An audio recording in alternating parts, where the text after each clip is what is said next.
everybody. Welcome to the Tuesday show with your three esports certified hosts. My name is James Chen. We've got Mr. Ultra David here, and we've got Turning Green Tubaware over here. Hang on, let me see if I can. It's Slimer. Come to hang out with us. Whoa! What is going on here? Yeah, I forgot to change that because I hadn't streamed in a while. That's entirely my bad. Oh, David, what did you do? You ruined I screwed it up. Jesus. I screwed it up is what I did. Also, I'd like everybody to know that I saw James Chen in person today. That is true. Whoa! How did that happen? Well, I'm going to go on a little trip to visit my niece who was born in December, who I've never met because it's been weird COVID times. And now that we're all vaccinated, I'm going to finally go meet her. So that's happening tomorrow. And so James is going to be looking after the kitty cats. So I was dropping stuff off to him. Yep. Wait. Right. How long are you going to be going? Wednesday, Thursday, and Friday. Oh, at least in some days. Okay. I thought you were going for like a day having James look at your cats. I was like, come on, man. I'd still do it. Yeah, you know we're big cat fans. So are you, bub. You got a kitty cat as well. And he's quite a beautiful little baby. Yeah, so we're going to be talking about fighting game rumors. We're going to be talking about, as James mentions, this esports certification business. We'll talk about that. It's just funny to laugh. 101. I hear you. We have an interview with Kitana Prime. I'm stoked about that. Woo! He's a good fella. We'll talk about it. What a good day to bring him on. It's like I knew. I had a premonition. You got it. We'll have viewer 5-5 questions. We will have a little bit more game news. We'll have a little bit more community news. We'll have some tournament results. There's a few things upcoming, and then we'll get to the mailbag. If you recall, we didn't actually get much to the mailbag or the 5-5 matchup last time because we just had a busy show. So we're going to be getting to those from last week this week. But first, let's talk about these fighting game rumors. Ooh. Ooh. All right. Rumors. Rumors is good. Rumors is a good way to put it. Well, rumors, know they're true, right? Yeah. Well, okay. So let's start with the Project L one. Okay, this was a rumor that came out yesterday, and it exploded with incredible speed. Incredible speed. The rumor essentially is that Project L is going to be a platform fighter, and like Smash, and that it's going to have something to do with NFTs in a way that was very unclear to me, like some whatever. NFTs is the buzzword, so that was included in this rumor is basically what I think happened there. It turned out that that's fake. Somebody at Riot actually said, and this is rare. Yeah, James is very surprised for sure. This is rare, but somebody actually deconfirmed it. So I'm bringing up this tweet. Joe Hickson says, we basically never talk about this kind of thing, but the Project L leaks going around are very, very fake. You two can edit any website with the handy-dandy inspect element tool. Yeah. There was the video that actually showed someone creating a web page and just like 5 minutes just replacing things super fast. I'll be the first to admit I got. I was on it. I was like, oh no, this is terrible news all around. I got.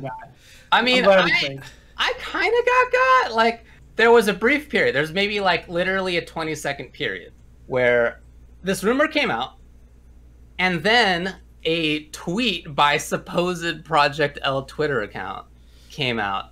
And that tweet was like, hey, everybody, we're going to be showing off the full thing in May, and here's a little bit of a trailer. And when I saw that, my immediate reaction was, oh my God, it's real. Because they had to scramble so much that they created this new Twitter account. They immediately, like, no news in this tweet. It was just like, okay, we'll tell you guys about it, but not for another week or so. And it strikes me as a way that you would respond if there were like real leaks that actually came out and you weren't prepared to talk about it. Right, I could see that kind of thing happening. But then, like, literally 20 seconds. Like, after that, I was like, oh, this account was started like today. It has one tweet. It has 800 followers. Like, it's not a check mark. This is not right. This is just cannot be right. Yeah, I mean, it's just it's kind of tough because, you know, the fact that they came out right away and were like, look, there's no credibility to these rumors. None of these are true.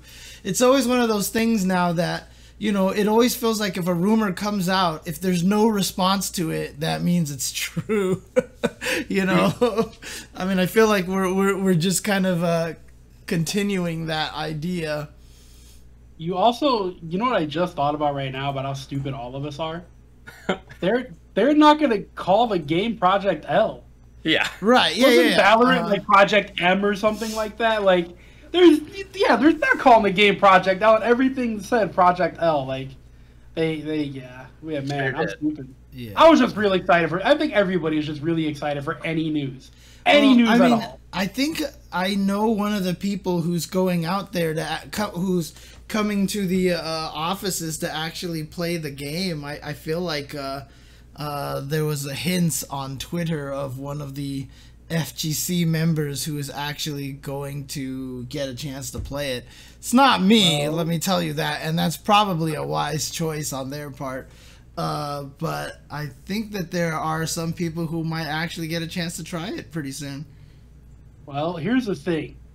Leaks never happen in the fighting game community because everybody follows their NDAs. Not once has anybody went to test something and then dumped all the information on the internet. It's never happened. So I'm very sure that that'll stay consistent and we won't get any news from this. Yeah. Anytime anybody ever tries to share any leaks in the fighting game community, it's usually curtains for them. So, you know. Nice one. I like it very much. Well done. That was well done. Yeah, the reason that I think this is even worth talking about is that a couple angles on this. One is that it shows how much we're interested in this game. Like it is an obvious, as a cat walks by, it is an obvious fact after having seen this explosion that like everybody's like, wow, we need any information about this game that we can get. We'll believe this weird Twitter account. Like even before that, when the rumor came out early in the morning, like people were on board, or if not actively on board, we were all talking about it because like we're excited for it, I think is what I would say. The FGC is very much looking forward to this game. Yeah, we need some info, man. I mean, it's still kind of terrifying, right? Because, I mean, you know, with the way that Riot has been with a lot of their games and stuff. But I guess, I don't know, like, how has, like, Runeterra and Valorant been doing? Like, have they not been doing the crazy things where, like, if you play our game, you can't play any other games and all that stuff, right? So from my understanding... Oh, wait. When you say you can't play other games, what do you mean? Like for the professional players and stuff? Yeah, professional players, street. So from my understanding, that stuff didn't start until Riot stepped in to officially run everything. And right now, Runeterra and Valorant are both too young for them to want to do that. Okay. So they're letting the grassroots build naturally. And then after that happens, they come and slam their big, foot down and are like, hey, we're taking all this stuff and we're going to run our own stuff now. Eat it. Right. That's what they did for League of Legends, so that's what I expect for Valorant. That's what I'll expect for Project L, etc., etc. It's a good business plan. Let everybody else do the work, and then come and claim it as their own. Work for the UK, right? Yeah, I'm just wondering how they're going to handle it, especially because you have two people who started Evo, working on the game and everything. Obviously, they're probably going to try to do as much as they can to try to keep it as FGC as possible, but we'll see what happens. You missed it, TG Burt. I already said at the start of the show, we are all esports certified already. So fact, I got my diploma hanging out behind me. It's actually right here. This is the Demichi poster is my diploma. Tom and Tony are there, and even on top of them, there are a ton of FGC people who are working for Riot on this game. Like a lot of people who have like a lot of not just history in the game, but like organizing, streaming. Like there are people who are like real dedicated community members working on that team. So yeah, I'm sure that they're doing their best to try to keep it community oriented. But like Tubo was saying, like the other games that they've put out haven't been maximum esports yet anyway. I too am not in love with the idea that they basically like let other people build the scene and then like don't let them run it after that. I'm not into that either. But anyway, that is what they're doing with the others. So, right, but it does show, like, regardless of whatever happens with the business model, it does show that people are really interested in this game. Like, it is a proof of people being into it. And I knew that some people were, but I guess I didn't realize that, like, as many people were as excited about it as I think is implied by this. Because when they showed off a little bit of footage, only tiny bit of footage that they've shown off so far, some people were into it. Some people I saw were like, oh, I don't know, this looks like Street Fighter 4 kind of. Like, maybe I'm not into it. But now it seems like a lot of people are really excited. I mean, I think people have been curious this entire time because I think a lot of people are asking the same kind of questions to themselves. How is this going to change the FGC landscape? Is this going to be the breakout game that we're looking for? If Rising Thunder is any indication, is it going to be the single input for special moves fighting game that will be the one to unite everybody that, you know, a lot of people were even thinking Grand Blue might have been, you know, had we not hit a pandemic and had the game actually had rollback netcode, you know, like I think people are still looking for it. I mean, I've been having big conversations on Twitter with people about, you know, fighting game popularity and stuff like that. And this could be the game that could change things. Maybe. Or maybe fighting games are hard and it doesn't matter if the special moves are done with one. Mm-hmm. Exactly. And people are going to realize that, damn, fighting games are hard when they try it, if, you know, it's a standard fighting game. Which I hope it is. If it was based off of Rolling or Rising Thunder, that would be sick. I don't think it will be, especially considering Seth left Riot not too long after that buyout happened. But if it was based on Rising Thunder, dope, man. I love. I mean, don't forget, Tom and Tony were the ones who made Rising Thunder, right? And they're still the ones that are there, right? It's more than... Yeah, that would be awesome. Yeah. I'd be all about that, man. Rising Thunder was fun, and I was good at it. Hold that. Yeah, I think the other angle on this is the rumor of it being a platform game, a platform fighter, like Smash. Would that turn you off? I mean, how would you... I'm not playing that game. Why would I play that? You would just absolutely not do it if that was the case. Not. If I want to play a developer-supported esports platform fighter, I'm playing Brawlhalla 100%. Like, why would I play Riot's game? Why would I play for, like, the evil corporation just looming over everyone when I could play for a UV who, as far as I know, hasn't done anything that terrible yet? So, yeah, I'll play Brawlhalla. Plus, I played the game before anyways. Like, it's an easy choice for me personally. But I feel like everybody should feel that way. Play Brawlhalla or play Smash. Why the hell would you want to play a Riot platform fighter? No way, man. Get it away from me. Yeah, you definitely played a lot of Brawlhalla early on. Yeah, I did.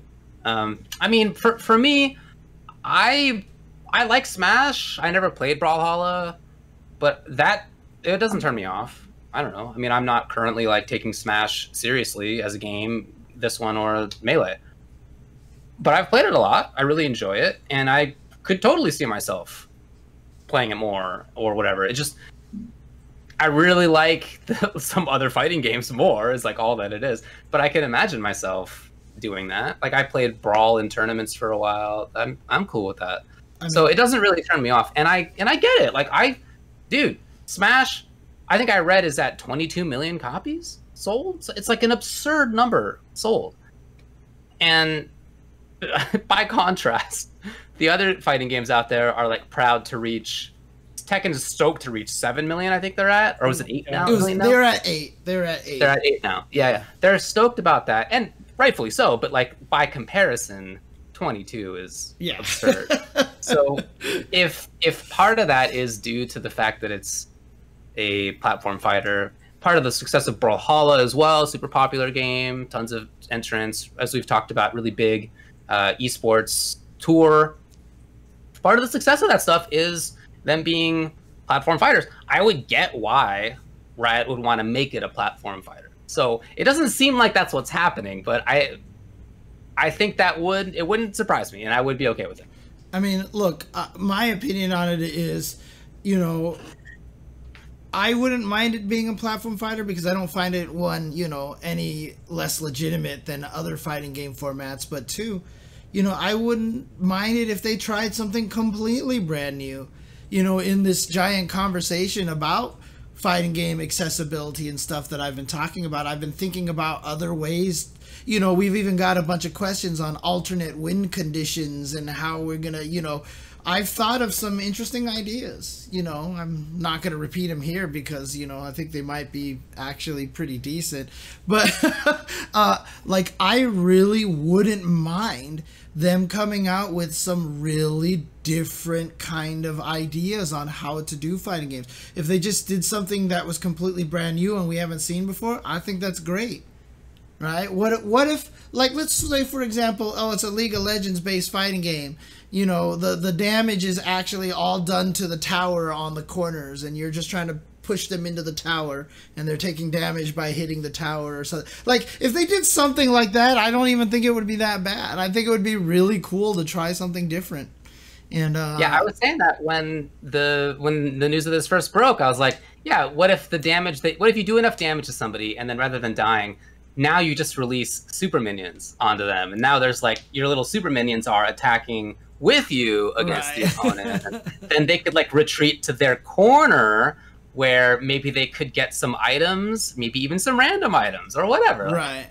I mean, I'm on board with that stuff, sure. I mean, I do agree. Oh, well, I mean, I'm not in a position to say, but I mean, Heroic Legacy in the chat says Riot's MO so far is taking the best of a specific genre and making it better by iterating on it, not new uncharted territory. So yep.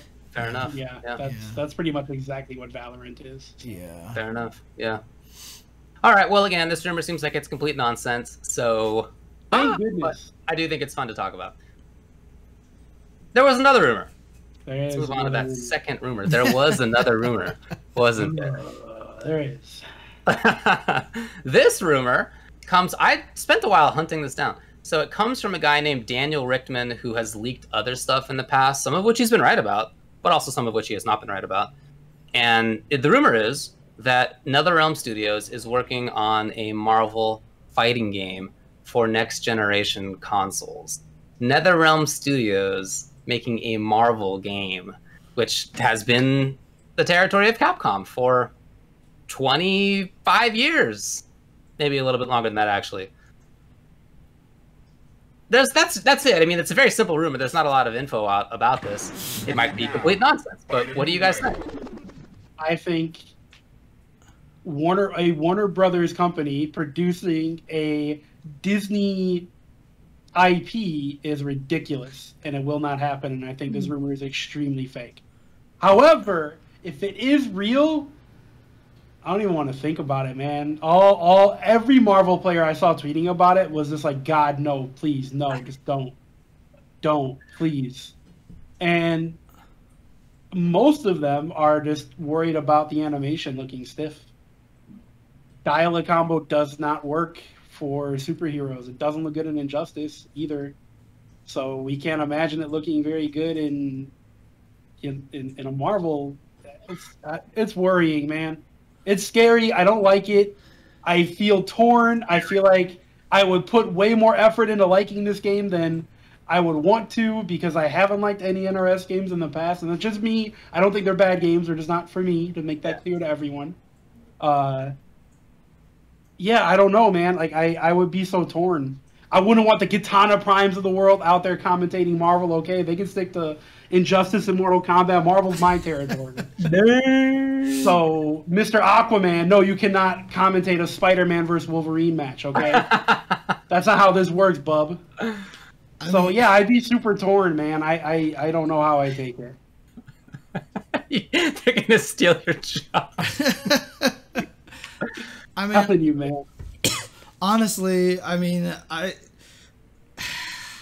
how do I put this as delicately as possible here? Uh-oh. If Warner Brothers makes a Marvel game, I hope it's not done by NRS. Let's just put it that way. If they do a fighting game... You said you were going to put it lightly, James. Jesus, right for the jugular. I just really would hope that they're not the ones to do it, because I get it. DC likes to be real and gritty and, dark and, you know, that's like DC's, we're graphic novels, you know, that kind of thing. And the animations just have not, I don't want to see Spider-Man fighting like this. Like, I just don't want to see him fighting like this. I just don't want to see him go back fist. You know, like if that's are you doing flash animations? I don't know. I'm doing every NRS character animation. Exactly. Yeah, I would say he's nailing every NRS character. I just did every. I mean, Batman. Like, why does Batman stand like that in his neutral stance? Where in the world would you not make Batman stand there with the cape over him and he would just be standing there? Yeah. Like, why would you not make Batman do that? Why would Batman not have a bunch of counters and holds and, like, actually do, like, crazy? Why is Batman punching and kick? Why does everybody have back 2 or back 1 where they kick at your shin? Like, every NRS character in Injustice has that kick. Like, if Dr. Doom kicks you on your shin like that by hitting back 1, I am going to basically cry. Basically, I would cry. Yeah, that's what the Marvel community has basically been saying too, man. Yeah, and that's basically where I stand. Or they get NRS to do it and hire a bunch of new animators. I'm not saying that the animators are bad. They're just not Marvel. That's just it. It's just not. It's not their specialty. It's not their specialty. I get it. They're really good at making Mortal Kombat characters. Yeah. And then they put those same Mortal Kombat characters in Injustice 1 and 2. Oh, man. Those are superheroes. Look, obviously, I really like NRS games, so I would be really happy about this because I think that they would make a really interesting game. Like, they have great character designs in terms of what the gameplay options are, especially in Injustice. Injustice 2 is like one of the all-time most varied, Injustice 1 as well, fighting games. Like, there's just extreme diversity of options. I love that stuff. So I think that they do a really good job when it comes to that. That's the reason that I play NRS games. I just really, really like the gameplay. The characters are cool. I like the options that they let you do. It's really fun for me, and some of my most favorite 2D grounded fighting games. Like, they're among my favorite. So I would be happy from that perspective. But I kind of get what you guys are saying animations-wise. that said, the animations have gotten a lot better. It's way better now than it was even a couple of games ago. So they're improving a lot. And the models are fantastic. But as much as I played and love Injustice and Injustice 2, I never got the feeling that I was playing as a superhero. Yeah, you know? Yeah. I was playing as, like, interesting grappler character or like interesting zoner or fun footsies character or whatever, but I didn't feel like I was playing like, is this Swamp Thing? Like, I would imagine Swamp Thing to be like bubbling up from the ground a lot, and he's got some stuff where he like bubbles another guy up or whatever, but like a lot of the time he's just like playing footsies, you know? Right. And I don't know, it's really fun. It's really good game, a really good gameplay. But in my opinion, is it superhero feel? I just don't get that feeling. Right. Whereas when I play Marvel, like, I am the Hulk. Like, absolutely, I'm the Hulk when I play in that game. He has armor. Like, just the animations. You guys know what it looks like. He just looks sick, and they all do. They all look like the character. Like, they act like the character. Right. And I just don't really feel that way for Injustice. I mean, one of the exceptions, and part of why I like him, is Bane, who I do think feels like Bane, in my imagination, Bane would be like a really powerful, tricky mix-up character who does a ton of damage and has an interesting buff-debuff mechanic. That makes total sense to me. Bane is one character who I look at and I'm like, yes, this feels to me like how Bane would be. But the other characters, I just don't get the feeling, even if they're interesting to play as. Yeah. So, you know, I don't know. And I've often talked about this, the fact that Injustice 2 is just made to look boring in some ways. And I don't even mean the animations or the colors are dry. Models. Yeah, the colors, the music. Right. Batman slowly steps up to the computer at the beginning. God, I didn't even think about music. He just walks. And he presses the button and it goes Injustice. And it's just, why? Like, it's so boring. I don't know. The music, come on. No. Let's just put it this way. When Konami's X-Men came out, you know, the 6-player beat-em-up game came out, I saw that game and I was like, this is the greatest thing ever. This is what comic books should look like.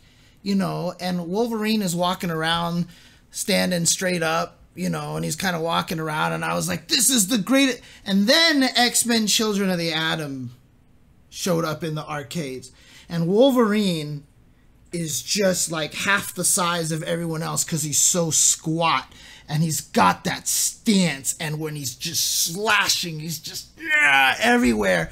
And then Marvel Superheroes comes out, and Spider-Man is basically like he's almost lying on the floor with his stomach with how he's posed and stuff.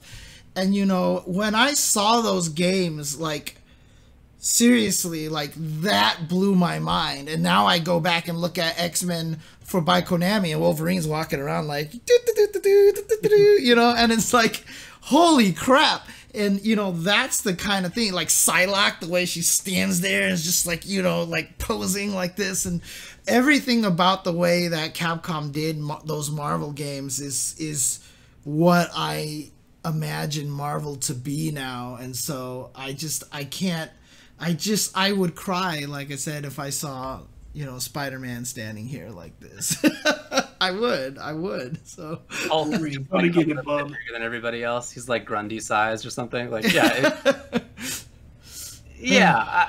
I would definitely want that side of things to be different. I don't know why it can't be. I don't see why they wouldn't be able to do that stuff, but they haven't done that in the past. Right. So I get the trepidation about it. The track. But yeah, man, look. I can tell you this: there's probably not going to be another Capcom Marvel game. It sure doesn't seem that way. That's not happening. So when you're talking about the Marvel scene, what we mean is specifically the Marvel versus Capcom scene. Mm-hmm, that we just called it Marvel because that's been Marvel games for the last, again, quarter century. But that gameplay is probably stuck. Like if that ever comes back, it's Capcom's going to do like Capcom versus Capcom or whatever, right? Like it's probably not going to be Marvel versus Capcom. So I don't. It doesn't feel to me like there would necessarily be, or maybe what I should say is there shouldn't be disappointment if Marvel is made by another game company and it's not the same, because it won't be. It will not be the same for sure. So I don't know. What you'd be disappointed about is that it's not Marvel versus Capcom. It's just not. No. That's not true. That's not true at all. I'm okay with different. I'm super okay with different. If this got leaked and Arxis was making it, or if Iron Galaxy was making it, I would be losing my shit right now. I'd be like, this rumor has to be true. It's 100% true. I can't wait for this. I would be losing my mind. But it's NRS, and I don't think they would do a good job. I think Arxis would kill it. I think Iron Galaxy would do a good enough job. I don't think NRS will.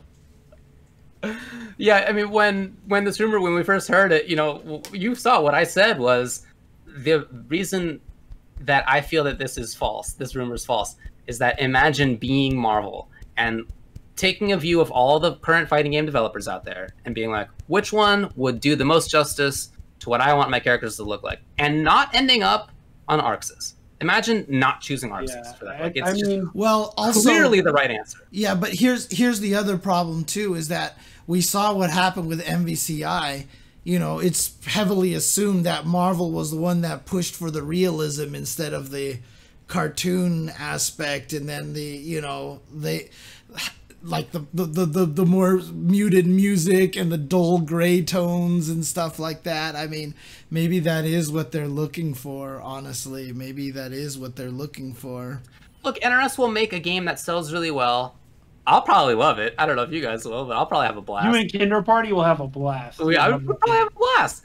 And it would sell really well, and it would have sick one-player content, for sure. They've been doing that over the past several games. It would have good online play. It would have story mode that would be, compelling, interesting. It would do that stuff better than most, and that's all those reasons are like a big part of why they do sell really well. Mortal Kombat sells great, Injustice sells great.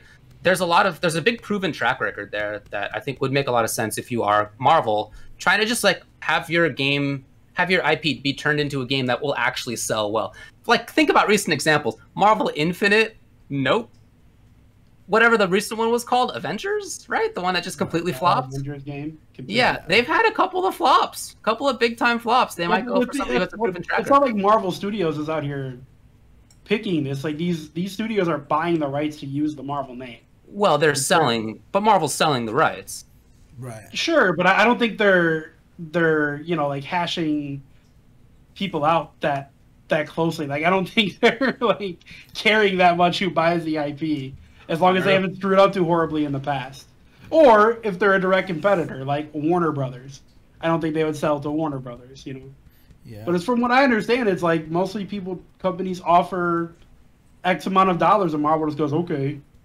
But I could be way wrong. I don't know, man. Yeah. I'm no expert in this stuff. Yeah, one thing I do want to mention, when I say that I'm worried about, if NRS made it, it would be purely from a graphical standpoint. As what David stated, I'm sure that they would have just like the most amazing story mode, and the gear stuff would also probably be really cool that they do for the Marvel games. And like I said, I feel like NRS has been killing a lot of the things that, and I mean that positively, like they've been killing it, with a lot of the one-player content and a lot of the cool, innovative ideas. I just would want someone else to do the animations and hope that, if they did work on it, that they'd be willing to try something a little crazier with the gameplay. Like, as crazy as NRS games have been with gameplay, a lot of it is, very teleporty kind of time and space kind of things like that. And, I would love to see them do something more, high screen air combo-y kind of thing like that. It would be really interesting to see if they tried to do something a little different. Sure. Well, I definitely believe in their development capabilities to make a good fighting game. Yeah. So I would be happy about it. But like, regardless, if there's a new Marvel game, basically all the devs are like making good stuff. Even Capcom was dropping the ball for like a decade. They're doing great right now. So like, if this Capcom made a Marvel game again, it'd probably be sick. Probably would be. Yeah. Okay, that's fair. I'd be pretty open to wherever. Arxis would be great. IG would be awesome, although I don't think that's happening. Man, but can you? Hey, real quick, guys! Breaking news: the Guilty Gear Strive beta fourth, whatever it is now, just got announced. Ooh, okay. We'll talk about that later on game news. Please keep that in mind in your little I'll give folder you there. Link. I was just thinking about it though. Oh God! Now see, This is just like, I'm hurting myself doing this, but. It would be sick if Marvel got Arxis to do it, and instead of using their technology to reproduce anime, they use their technology to try to reproduce comic books. I'm telling you, why not? With like the line, it's just an art style. They can change that for sure. Right, like with the shading being lines, like the ink lines in them, and oh God. Like, I'm just thinking about that, and all of a sudden my brain is just like, oh, it would be so pretty. It would be amazing, no doubt about it. All right, let's move on to the next one here. Okay.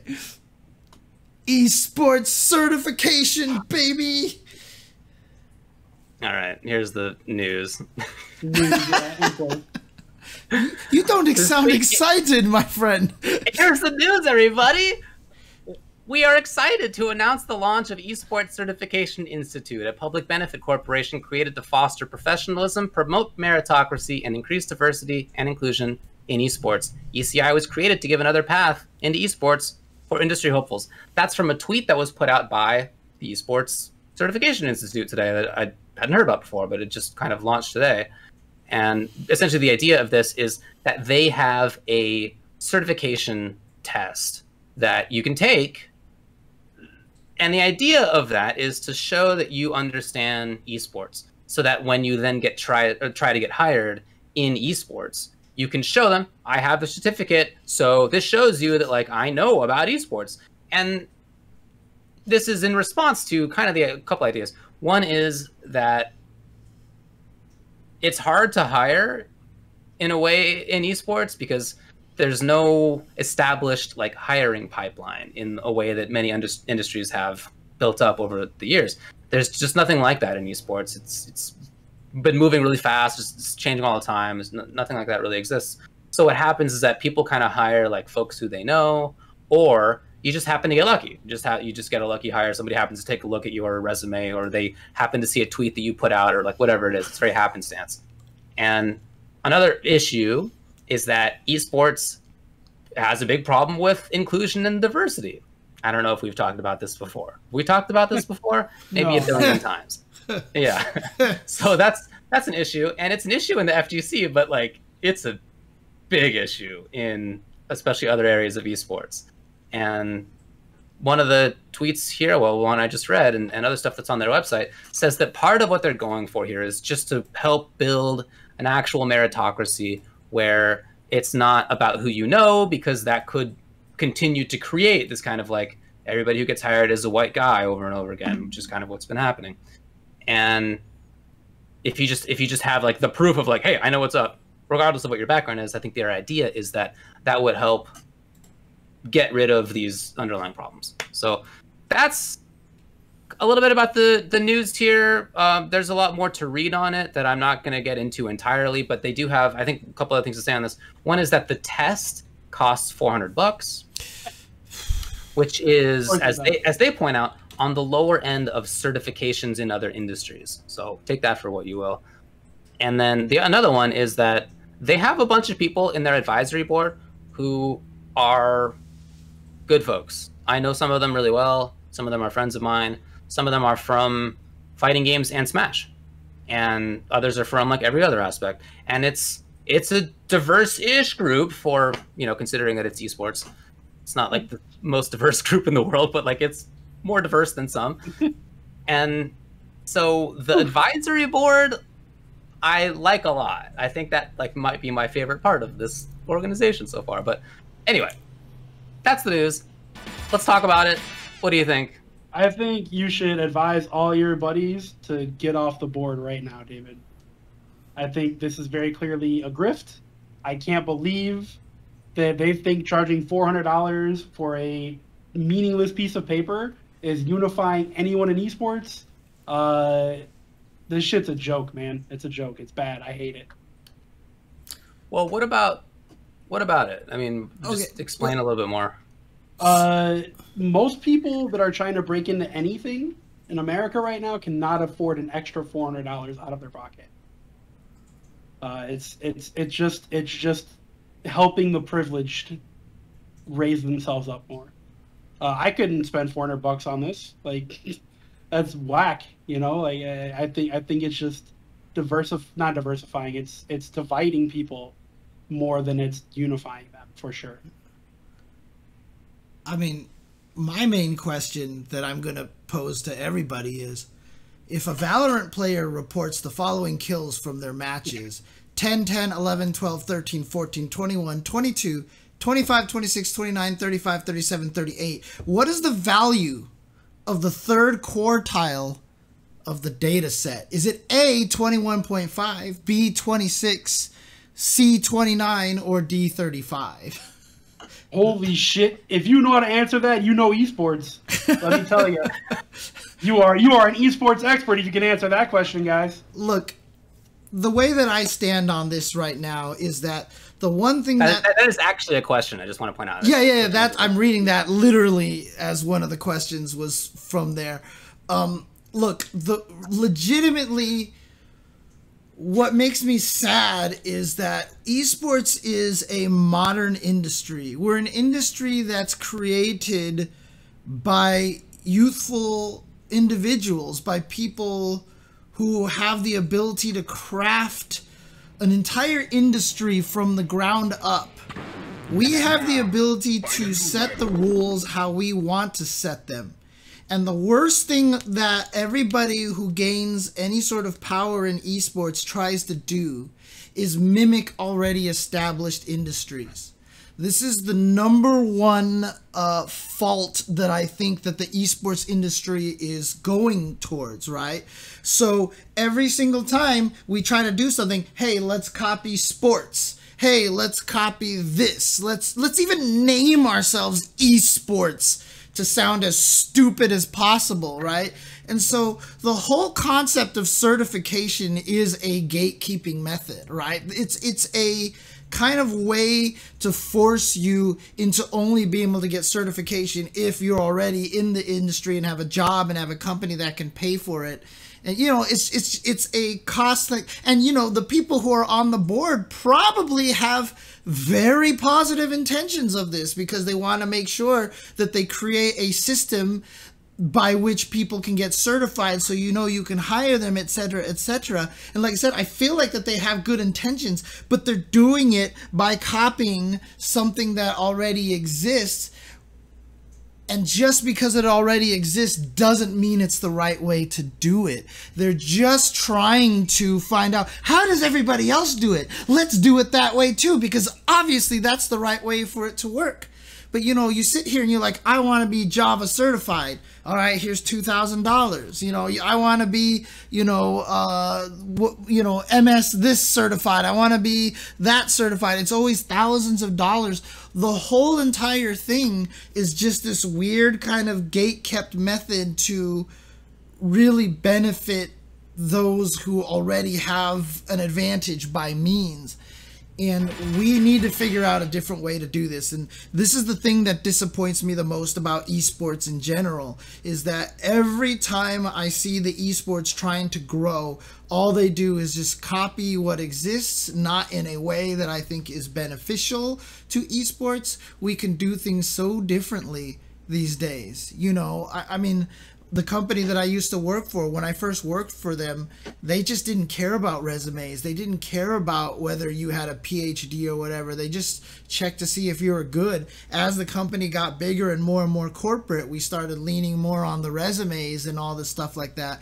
And I gotta tell you, the quality of people that I interviewed during the time of like the resumes and stuff like that were not as strong as the time of when we were just hiring people based off of, you're pretty good, let's do this. You know, like, there's something to be said about creating this formal path to getting into this industry that actually, in my opinion, hinders creativity, because you're just forcing everybody to answer questions like a player is practicing their accuracy and has a set target of 80% average accuracy in 6 games. In their first 5 games, I feel like literally this is a question on another certification that they just decided to throw in video gamey things in there. Gamified it. They esports it.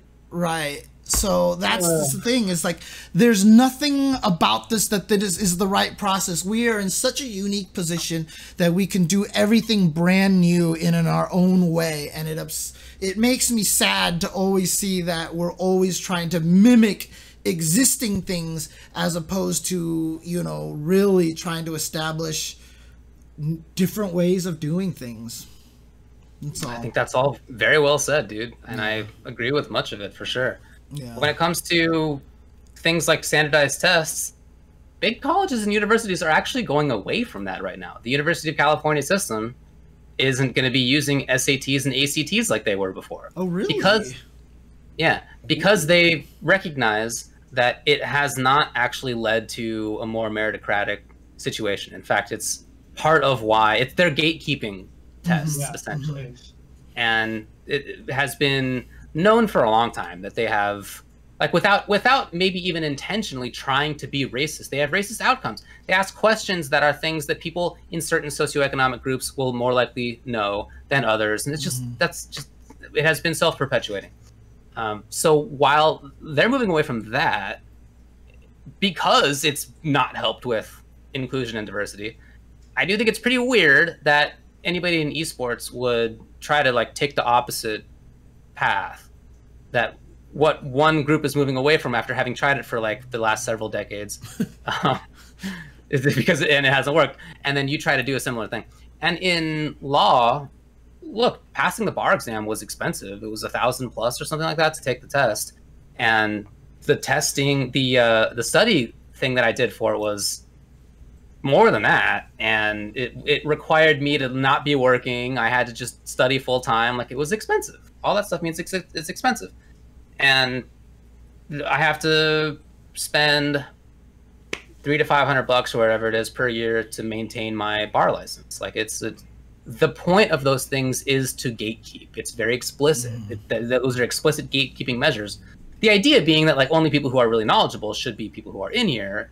But the other thing that you're doing is keeping people out who the people who run the bar maybe don't want. I don't know. I think that it could be done a lot better. To be fair, the bar does have big discounts for people if you can show that you have a hardship. Like they do take that seriously. Well, they do it anyway. I don't know how seriously they take it. And this group also says that they're going to do that. They also say that people who have economic hardships can take the test and they'll work with you and whatever. So again, I know some of the people involved. I don't want to jump to there being like negative and that's the thing. You know, I'm not saying that you said that, James. Yeah. I just want to make sure that that's established for sure. That that like I said, I think they all have the right intentions. That's all. So, like as somebody who I said this on Twitter, I basically got into Berkeley and Georgetown and UCLA because I'm really good at test taking. Like I can tell you, it wasn't because I did homework regularly. Like it wasn't because I had great grades. That's like honestly.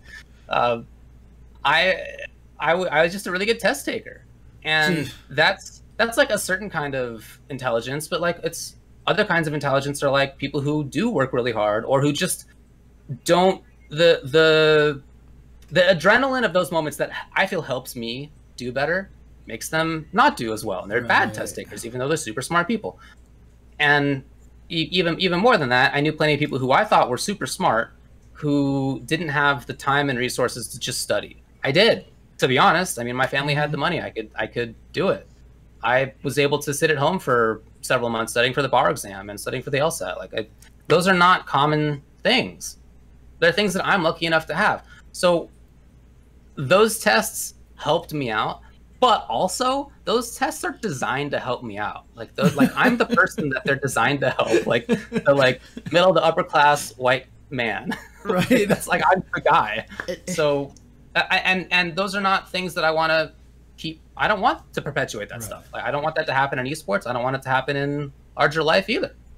It's so interesting because what you said, is so true. Test taking is its own skill. Test taking is not testing your knowledge on stuff. Test taking is testing your ability to take tests.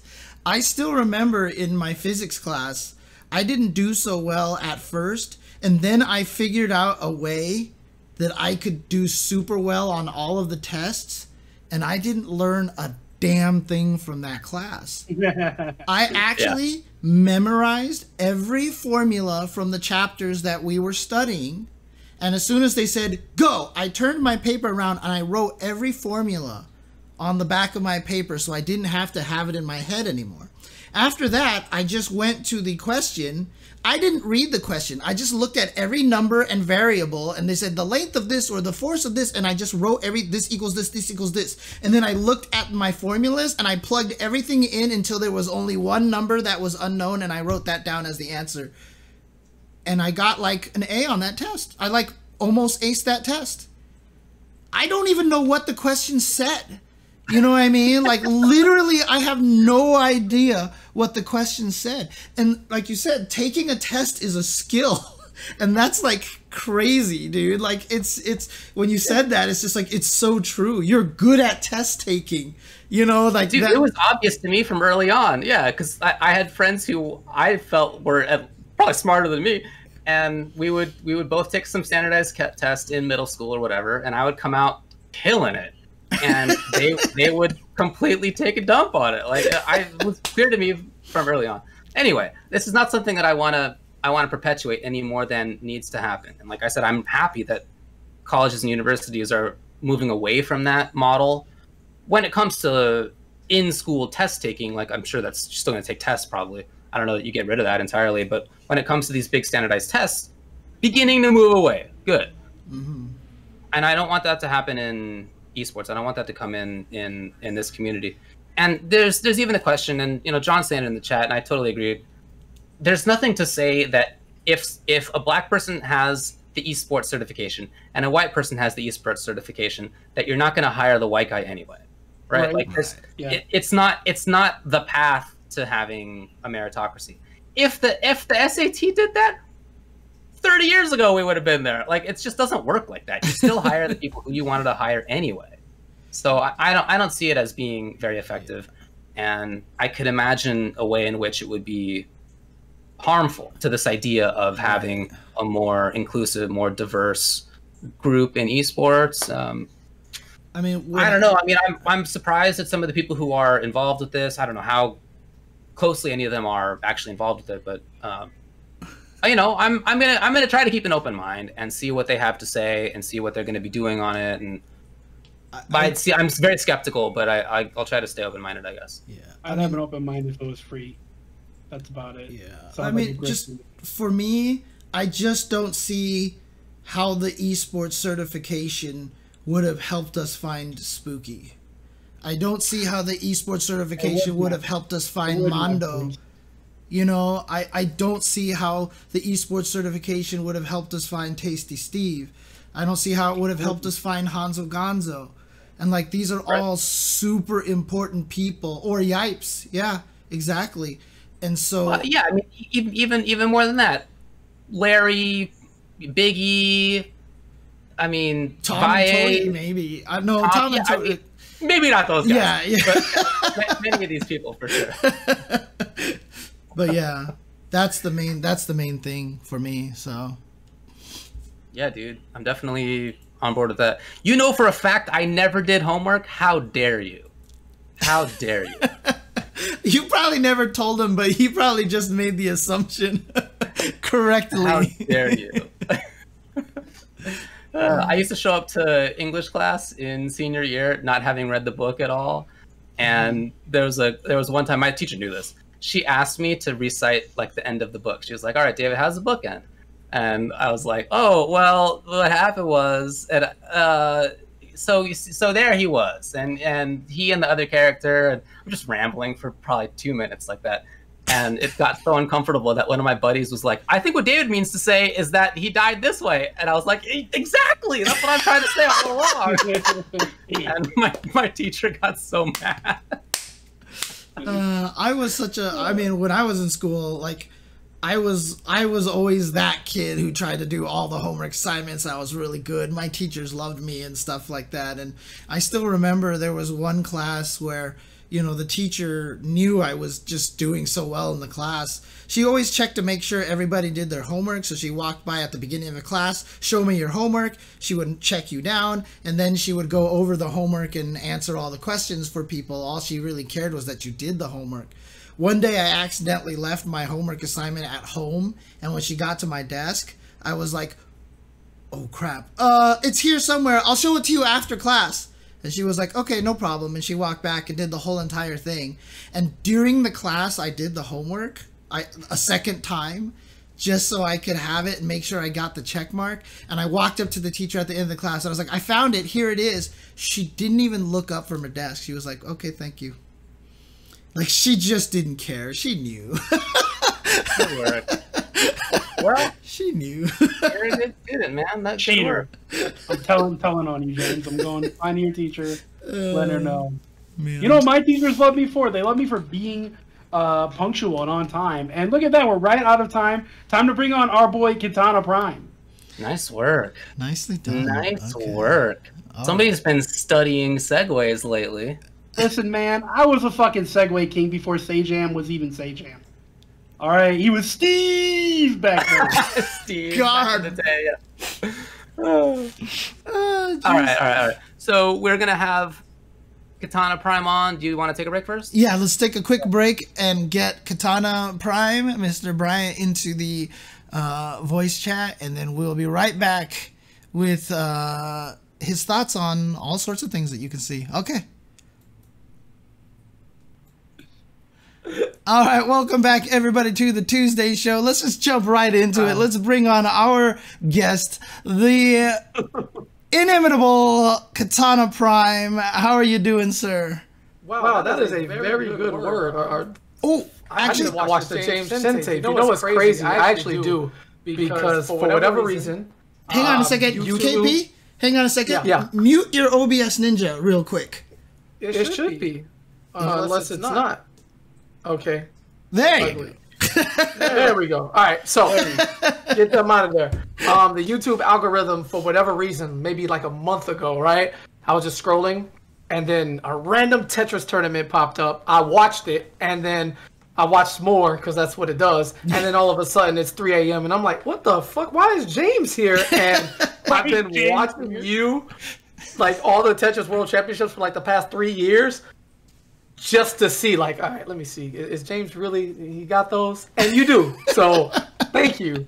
And yeah, now I'm here. Excuse you, James has been on ESPN for Tetris World Tour commentary. Okay. I was there too. You know? ESPN. I was on ESPN too. Hello. It wasn't Tetris, but not for Tetris. Yeah, but not for Tetris. Nah, yeah. Hey, I still got some climbing to do, but go ahead. All I'm going to say is because of Tetris on ESPN, I had a conversation with Ming-Na Wen on Twitter, and she follows me now. So, you know, I'm just saying. Are we flexing? No one else but you and I know who God that is. follows? Oh my God. You gotta let the people know who that is, James. I'm actually Googling right now. Dude, oh my God. Ming-Na do you Wen, have any God follows? voice of Mulan. Voice of Mulan and Agent May in Yeah. in Agents of S.H.I.E.L.D., Fennec Shand from The Mandalorian. Come on. I think I might have to delete my Twitter, bro. I don't think Chun-Li from the Street Fighter movie. There you go. That's the one everybody knows her for. That's nobody wants to remember that. All right, so we brought on Kitana Prime here to talk with him about a bunch of things. Whatever it is. Well, what I like to do at the beginning of these things is just ask you about like your origin story in the FGC. When did you get involved? Oh my God. When did that happen? So this is wonderful. Why? This is wonderful. All right, so it was random. I just love video games as a whole, right? And one day, I'll never forget it, I was on a random like IGN article, and EVO was coming around, and they were talking about Street Fighter 4, and this is 2012. Because I'm not even an 09er. And they were replaying the Daigo versus Justin Wong's, because that was back-to-back grand finals for Street Fighter 4 when it first dropped. And I was like, oh shit, cool, Street Fighter, I remember this. Like, I played this loosely as a kid. Let me watch this. So I watched it, because it was a recap of them too, and I watched the grand finals over and over again. And I didn't understand neutral, footsies, none of that. And, you know, Ryu mirrors and just Hadoukens and low forwards and all that.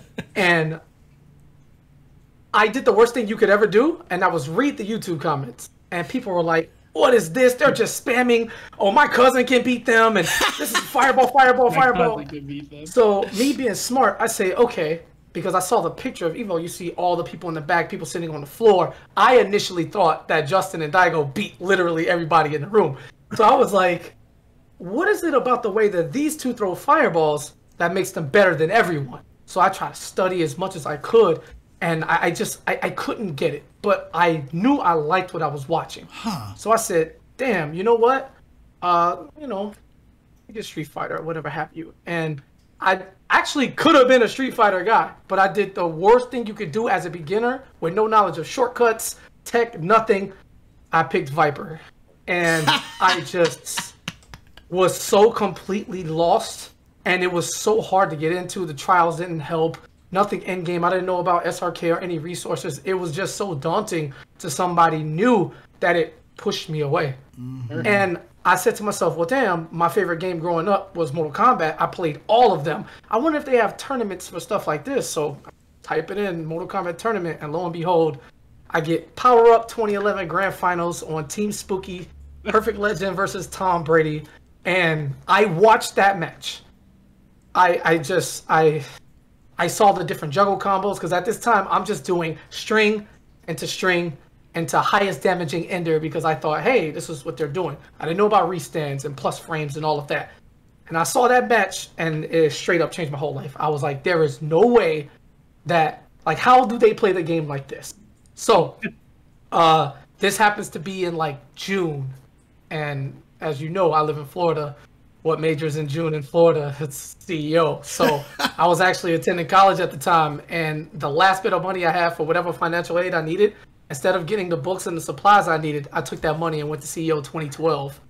And stay in school, kids. Stay in school, kids. Yep. Be like Kitana Prime. That was the best decision of his life. So it was just my boy Crazy Dave. We were supposed to go up. His car breaks down or whatever, like the day before. And then I'm like, now I don't have a ride. I don't know what I'm going to do, because we're going to sleep in his car. Like, I have money for a hotel, none of that. I didn't care. I just wanted to be around other people who played the game, because, like, back in my neighborhood, like, I'm from the projects and all that, when MK9 came out, everybody played with me, and in like 2 weeks, I was too good, and they never played with me again because like they're just mashing and I'll only play you if you put on a no blocking code and stuff like that, and it's like no way. So I do the unthinkable. I make an account on TYM, and I go in a dead Florida region forum that was dead for like 4 months, and I said, you know what, fuck this, I gotta try to contact somebody. So I just throw a Hail Mary in there, and Isaac from Tampa, never forget, he responded, and he goes, oh, where you from? I said, yo, I'm down in the Miami area, I'm all the way down south. And he goes, okay, these are the people close to you. And I end up talking to Jose, also known as some Cuban guy. He's not around anymore, but that's our boy. And then he points me to Newbie. I speak to Newbie. He goes, yo, where do you live? I say, I'm down here. He said, oh, I got to pick up this part for my car. Meet me here. You can ride with me and my girl up to Orlando. I don't know this man. He was just that nice, that open, just trying to build the scene. I ride up. We talk. In my head, I'm thinking I'm nice, I'm the online dude. Like, oh, I gotta be at least the best in Dade County, you know what I'm saying? So before we go, he's like, yo, if you want to stop, we can stop at my apartment and play a little bit before we go up. We did. We played like 100 games. He beat me like 70-30. And I'm in my head, I'm like, wow, I'm trash. Who do I think I am? Bum, bum, bum. And then he goes, you did way better than I thought you would. Right, yeah. Like, of course. You just actually murdered, like, I don't know frame data, anything like that. So I'm mashing, right? And MK9 Kitana's down one was super. It had the most distance in the game, and it was 6 frames. It was crazy. It was minus 15, but we don't talk about that.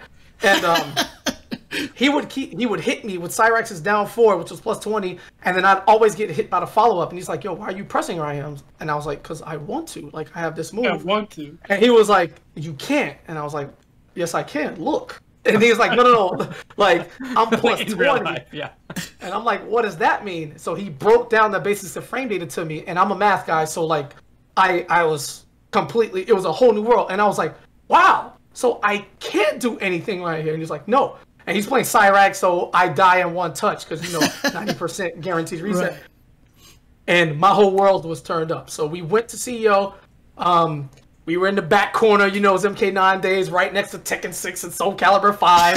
And just all the way in the corner. And I just remember, like, watching, because I think Tokido won Marvel at that one. That was crazy. So the first time I saw that, and I was like, wow. And then I saw 2 people that changed everything for me. The first one was Chris G. Chris G entered every single game that was there and got top 8 or, like, 9th. And I was like, nobody else was doing that. How can somebody be so good at everything? And I was like amazed. And then second was Mike Ross. I saw him, and I saw a charismatic dude who I saw him on commentary. Then I saw him playing, and he got fourth at that CEO, I believe.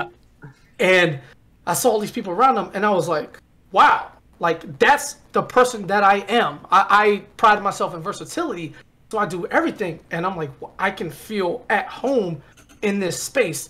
So I was immediately, like, helping the TOs with the brackets and remembering names and faces and trying to meet as many people as I can. All of Florida. Newbie introduced me to everybody. I got up with Trey Pound, who was, and then I saw Maxter, and I was afraid to talk to people. I was really shy, believe it or not. But Maxter, the coolest dude ever, he saw that I was afraid to, talk, and he asked me if I wanted to play. So I knew that the top players of that time, also had that responsibility. So I knew, which is why I named myself Kitana Prime, I'd have to be the best, but I'd be one of the best. It's a race, like Optimus, Transformers. That's where it comes from. Yeah. And if I ever got there, that I would do the same thing when it was my turn. So everything at CEO 2012 just it just changed everything. I also thought that every tournament would be like CEO, but I learned quickly that it wasn't. I also got cursed as a gatekeeper because I got 9th. That was my first tournament ever. Dang. I got 9th. And beat this. I lost to Newbie, the man I met the day before, twice. Game, oh, man. Game is trash. Body.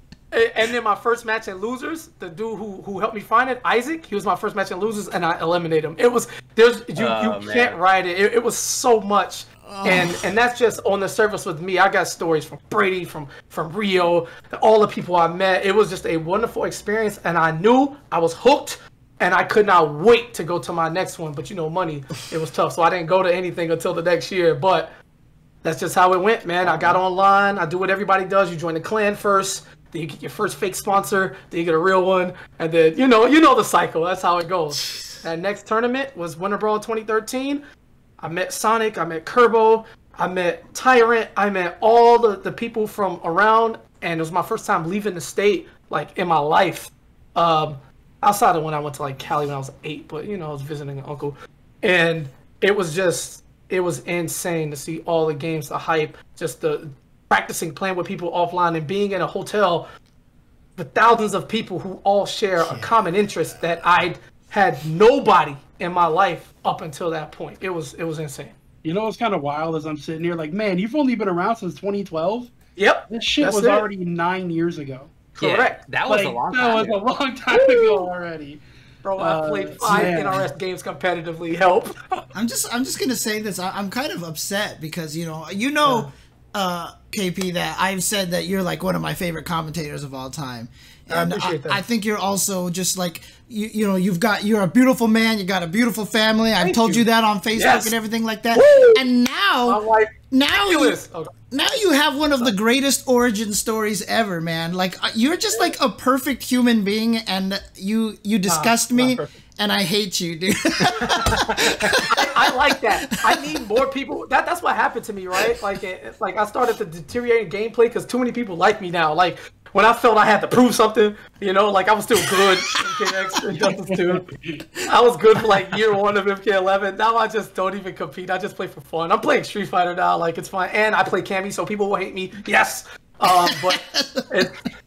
Yeah, man. It really, I'm definitely not a perfect person. That's for sure. I am very, very straightforward, very direct, very real. Sometimes it can be too much for people. But I just like to leave like what you see with me is what you get. And if you ask me a question, I'm gonna give you a straight answer, no matter how, it's gonna come off. I just want to make sure that when you're talking to me, you always know what my intentions are. And if you have a problem with me or an issue or something, you didn't like something I said, or if you felt a way, like approach me. That's all I ever ask. Just talk to me.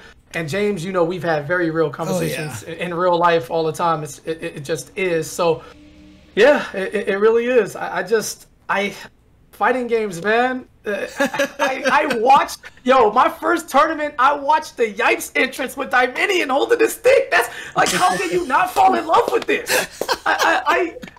Oh my God. It was not fair. Oh, another thing too that was crazy. It was Kayane's birthday that weekend because, again, Soul Calibur, she was right behind us, and I'm just a regular dude at the time. So here I am. I see Kayane, and Kayane's beautiful. And I'm like, okay, why is like nobody here? And I saw like 40 people across the room, like surrounding one person, and I'm like, it must be like Beyonce or something like that. And I go over there. You know who it was? It was Daigo. Of course, yeah. Basically, it was Beyonce, yeah. Yeah, Daigo had like a crowd of like 40 dudes like following him, and I just didn't understand it at the time. Why, but I eventually got it. It was unreal. I will never forget that because Kayane doesn't remember one of my first conversations because Soul Calibur was right behind us, and I was like, oh my God, who is this? And then she was playing like Viola, and then shit was broke, and it was brief because when I tried to, again, Tekken 6 was right next to us, and then playing Tekken 6 right behind us was Poke Chop, and I heard him for the first time. And he reminded me of everybody at this event. Yeah, wow. He reminded me of people back home because some of my people are like that. And when Poke Chop is talking, you can't hear anything else, and nothing else matters. So I started watching Tekken because I never really played Tekken growing up, but to watch it was just, man, something was happening at every moment that event for me, and it couldn't have been a better first one. Man, I'm glad that it kept you in, dude. That's a super cool origin story. So you're playing, you're competing for a while, but throughout that time, as you said, even at that first event, you were already doing some of the bracket running and stuff. Yes. At one point, did the other things in the FGC become as important to you as actually playing and competing as well? So it's just who I am as a man. Y'all have been around, so y'all know everything that people say about the NRS scene is definitely not just from left field. It rings true. And in the MK9 and just as one time, there was a lot of complaining about a lot of things within the scene. People would go to a tournament, have issues, wait till we go home, and then get on Twitter or the forums and blast the TO. And I didn't like that. People would talk about how the commentary was bad or how the tournament was ran late. So in one of those threads, I saw like Big E jump in, and Big E straight up said, if you have a problem or if anything is going wrong at my tournament and you're there, come find me. So I said, okay. So when I went to NEC for the first time, I walked up to Big E with Newbie, of course, because you know these two cocky motherfuckers. I'm real skinny, you know. Yeah, Newbie is huge. They're locking arms and doing like big man stuff, and I'm like waiting for it to finish. And I say, E, you know, I heard you said this. People complain about this. I just want to let you know, like, I'm KP. I'm willing to help with whatever. You know, you ain't even got to pay me or nothing. I'm not even thinking like that at the time. So if something happened, I reached out. I'm really good with names, so I knew all the players. I hear somebody calling for somebody, looking for somebody. I grab them, bang, bang, bang, bang, bang. And Big E respected that. So every time I go to his events, we see each other on like that Thursday, you know, setting up and everything. They give me the nod. I say, E, we good on staff? You got what you need? Oh, if he can use this, I'm there. If not, boom. Same thing with Larry. Same thing with Jabali. Same thing with everybody. That's actually how I got my big thing. CEO 2014, I believe it was, because, you know, Rick works the staff. I was just grinding, helping everybody. And that whole weekend, I didn't realize just how serious that staff is to Rick Jabali. They watch people who volunteer and do all of that. Rick and Mikey Rivera saw me and pulled me aside on that Sunday and said, yo, we like what you're doing. Keep doing it. How would you like to work this and that event? And I just did this everywhere. When Vandy called for KIT, Guido used to work in CEO, moved to Tennessee. So when I went there, he already knew I was good. Valle, every tournament I went to, I made it my job to holler at the TO or whoever they appointed for NRS games to let me help. And then on the commentary side, people complained all the time. And then I heard the classic, oh, well, if XYZ is running the tournament, they just let anybody on commentary. So I went to those tournaments and I sat next to the I sat next to the commentary. You were a vulture. You were one of those guys. Stream vultures, I sat next to the stream. Because all the other commentators, including David and James Chen, because I don't even know if I told you this, when I first came into the game, David is my favorite, period. I watched David and I was like, this is it right here. You're not my favorite commentator anymore, KP. You're not that's okay. I can tell the truth. All right, it changed over time. Shout out Lee Chung. Lee Chung was my favorite by the end. That's my man. So anyway, so they would always say, look, if you want to get into commentary, just try it. Start with a local or whatever. And I'm thinking to myself, well, damn, I can't get on because they keep hiring people at these events. But not every event is the same. So I went to the events where they had opportunity. As soon as like Shock would say, yo, I need a commentator. Yo, I'm right here. So PFC 2013 and Justice 1, I was there. It was my first time getting on the mic. I was trash. And I knew it. But I also knew that after doing that, because I was with Chaotic. He was a Killer Frost player from Maryland. It's long gone now. But I was trying to make it something. But that's the worst thing you can do as a commentator. You have to be natural to yourself. And either people are going to rock with you or they won't. And I knew that because standing on stages is nothing to me. As a debate team, spelling bees, public, anything. They had me reading stories to the kindergartners when I was in first grade. Like this is stage is nothing to me, right? So I kept going, and then by like end of 2014, like I knew I had it, and I just needed to keep building because I didn't know like anybody. Because no matter what I don't care how talented you are, you got to know somebody. That's just facts. Feel however you want about it, you have to know people, and then by the time MKX rolled around in 2015, we had locals going. Florida's local was ridiculous. I had a good rapport with every TO except Jabali. I still hadn't worked a CEO event 3-4 years in. I'm going to all the monthlies, and then one day he was editing up the footage from a monthly, and he actually listened to the MKX, and he goes in the Florida group and he goes, yo, who is this on commentary? Is this KP? And they're like, yeah. He's like, what the fuck? This is so good. And they're like, yeah, where have you been? And then he goes, okay, let me introduce this guy. This is Chris Seglia. All right, you know, blah blah blah. We'll see if we can find a slot for you on CEO, like pools or something. I said, cool. That's all I need is a foot in the door.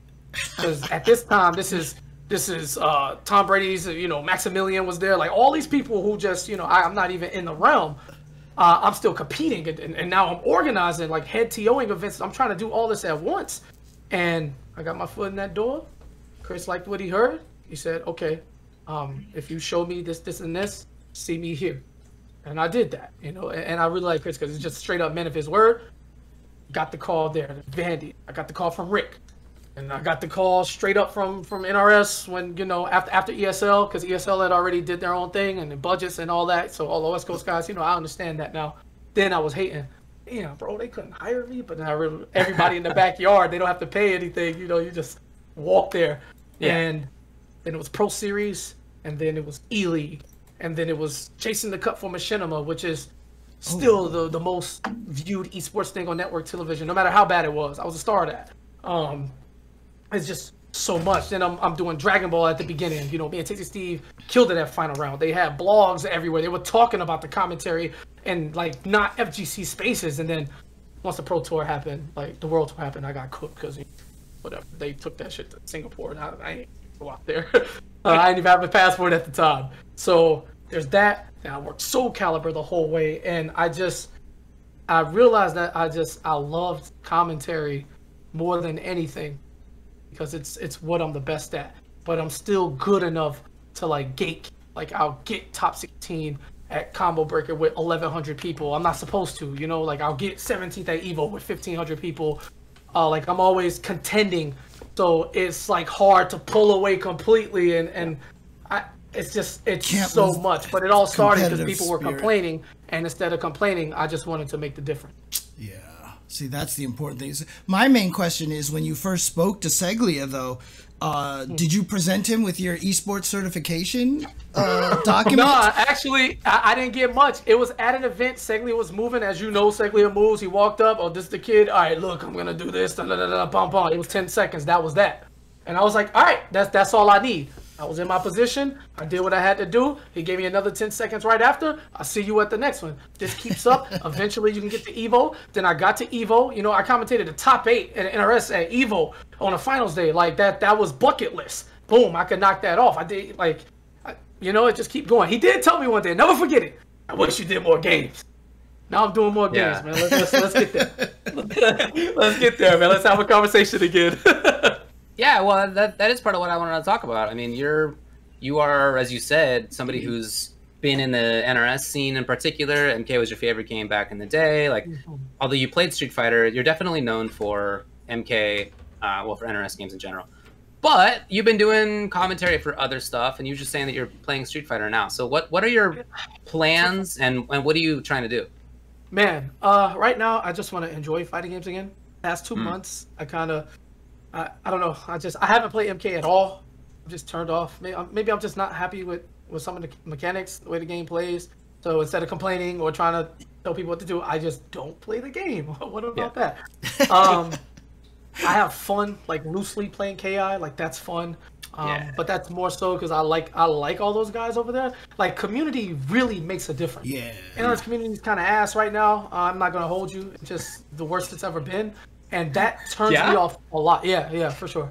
It turns me off a lot, more so than the game itself, because I really think MK11, it has its things, but it's really solid. We're talking a few tweaks from, you know, really being something, but whether or not that'll happen, it doesn't matter.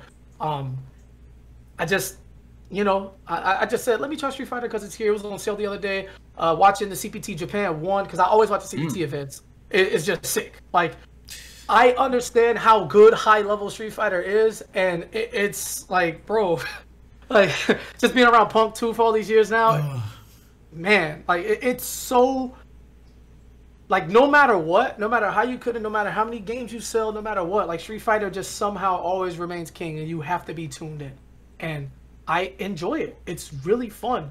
So, whether or not I'll get into commentary, I mean, that's something, you know, Capcom has established a lot of people, but I will say that Saint Cola is very, very inspiring. There's a man who just did his thing and worked and worked and worked and got the call. And while I don't feel like I'm at the bottom of, you know, anything or whatever, I do understand it will take time if I wanted to get there, but I guess we'll see. Right now, I'm just trying to. If you got MK stuff, you got Soul Calibur stuff, you got whatever. Honestly, I'll throw my head in the bucket, do a local here or there, and try to work at it. I mean, I did one thing at KIT a couple years ago. They had the Punk and Mena exhibitions, like a 1st to 7. I did that whole thing. That was the same night we did the Sonic and Cloud exhibition for Infinite. That's when I sweet chinned your boy at Hell Pockets. No, not Hell Pockets. It was some brown kid, SBK.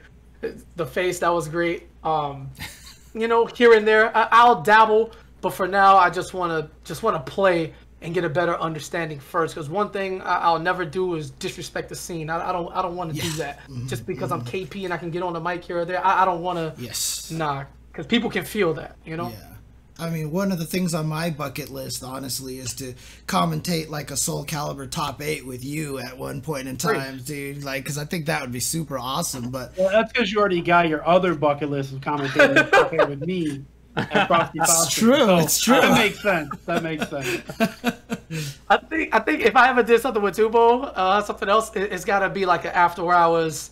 You know, no, you guys are going to be doing the NRS. Yeah, NRS Marvel. You guys are Marvel. That's the crossover here. After hours, though. All right, it'll be after hours. It'll be like Florida versus Midwest because I know how you roll, and we'll figure it out. Do it somewhere. CEO in the cage. You know, combo breaker in the corner. You know, Rika give us a stage. I'm sure if the hype is worth it. And yeah, James, we definitely had a chance, man. Because before pandemic, bro, I did Soul Calibur top 8s with everybody. They were literally saying, "Yo, pick your co-commentator." So I used that opportunity to put Alicia on for the first time. You know, get another woman in there, let her get her feet. She was real nervous. I said, "No, you do this and blossom, right? Pull Boom in there. I've done stuff with you, man. I've done stuff with. I got Zubat. Like the We Play people hit me up and it was like, "Yo." I said, "Look, I'm having a baby. I'm not coming." But bang, bang, bang, bang, bang. And then I saw Zubaz over there. Like, you know, Enders was almost in there, but he got bodied by Passport. And I just, all I've ever wanted to do is just give opportunity where I can, because nobody could ever say KP stepped on their toes. And yeah, man, for sure, James, it's we're doing it. It will happen, bro, because me and you, we're not going anywhere. We're going to be 80 playing fighting games, bro. That's it. That's definitely right. And when you do that, you might be a grandparent by that point. You have a little baby. Yeah. You got a whole family at this point. How's everybody doing? You know, things are definitely much harder on my wife. Women, I honestly, just through the power of life and like giving it, I don't see how people can grow up and hate women like you're fucking idiots. Like, I really don't understand how you could do this because like we need them. And I'm just, he gave me the most beautiful little boy ever. Your boy got lucky, you know. You always supposed to marry up, and my wife is ridiculous. So there's that. You know, I got the gene pulled down, and for all my calm and nonchalance and passiveness, she got the petty, fiery, all that, so we can get a good mix. And then and he told me I can call him this Uncle Sonic Fox.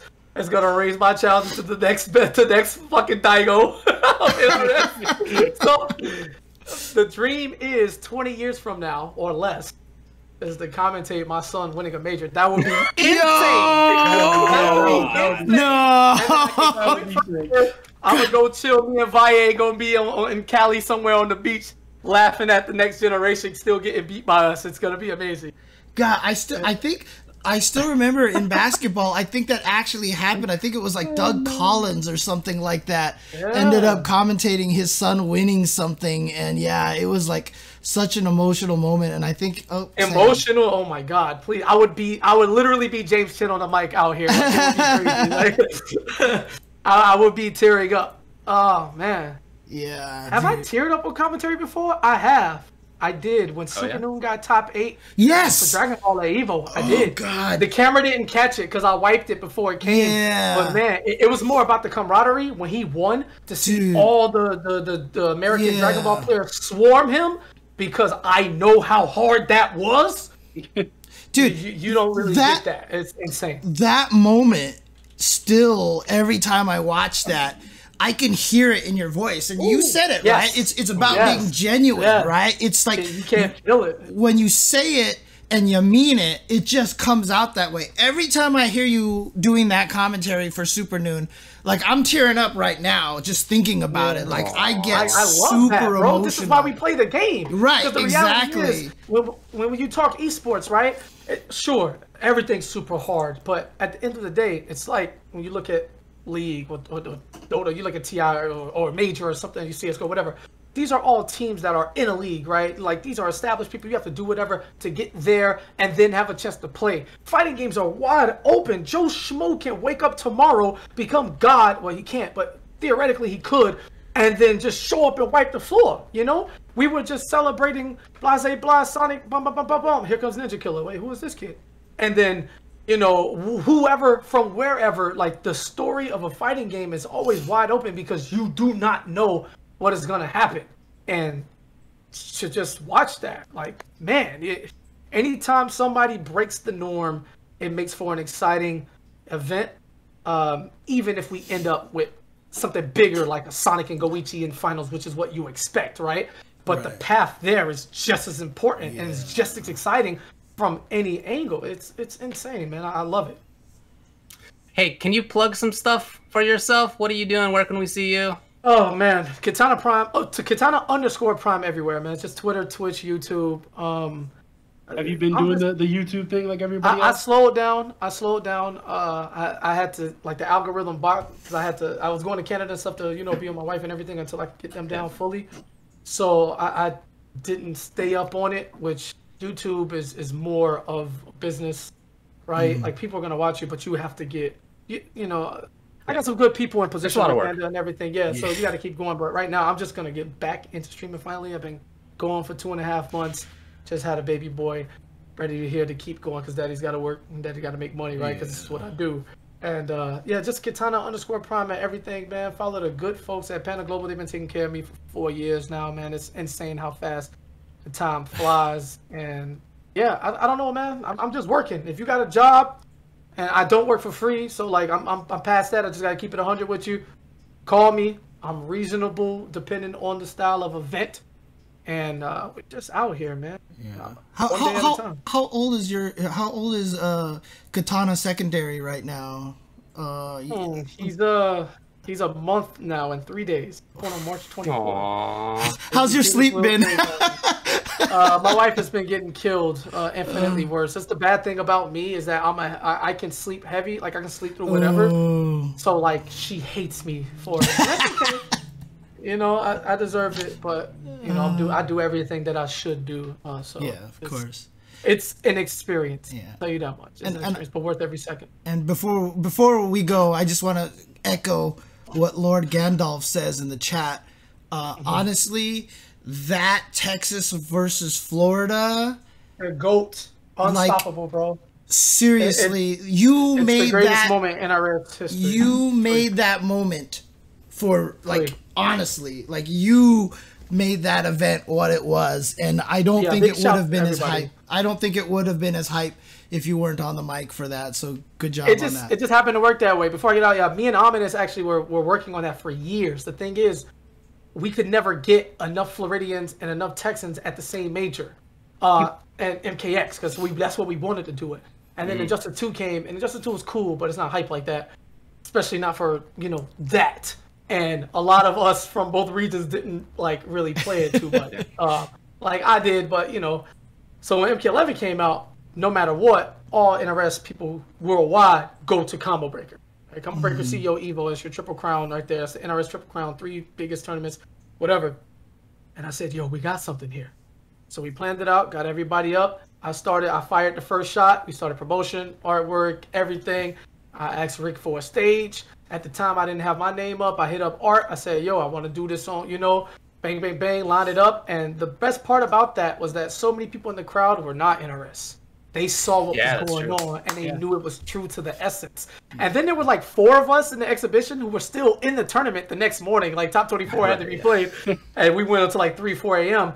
And it's the greatest moment. It cannot be topped. It was raw, 10-9, last 2 people, the best people. It was just. It's the classic for sure. Absolutely, it's a classic. Leave it alone. People want us to run it back. Not really. Yeah. Leave it alone. Yeah, sounds right. And yeah, man, I had more to come too, but all in due time. We'll see what happens. All right, sounds good. Well, looking forward to that. Hey, thanks a lot for joining us, dude. Appreciate it. Thanks for coming on, KB. Appreciate it. Good to talk to you. All right, we out. Peace. All right.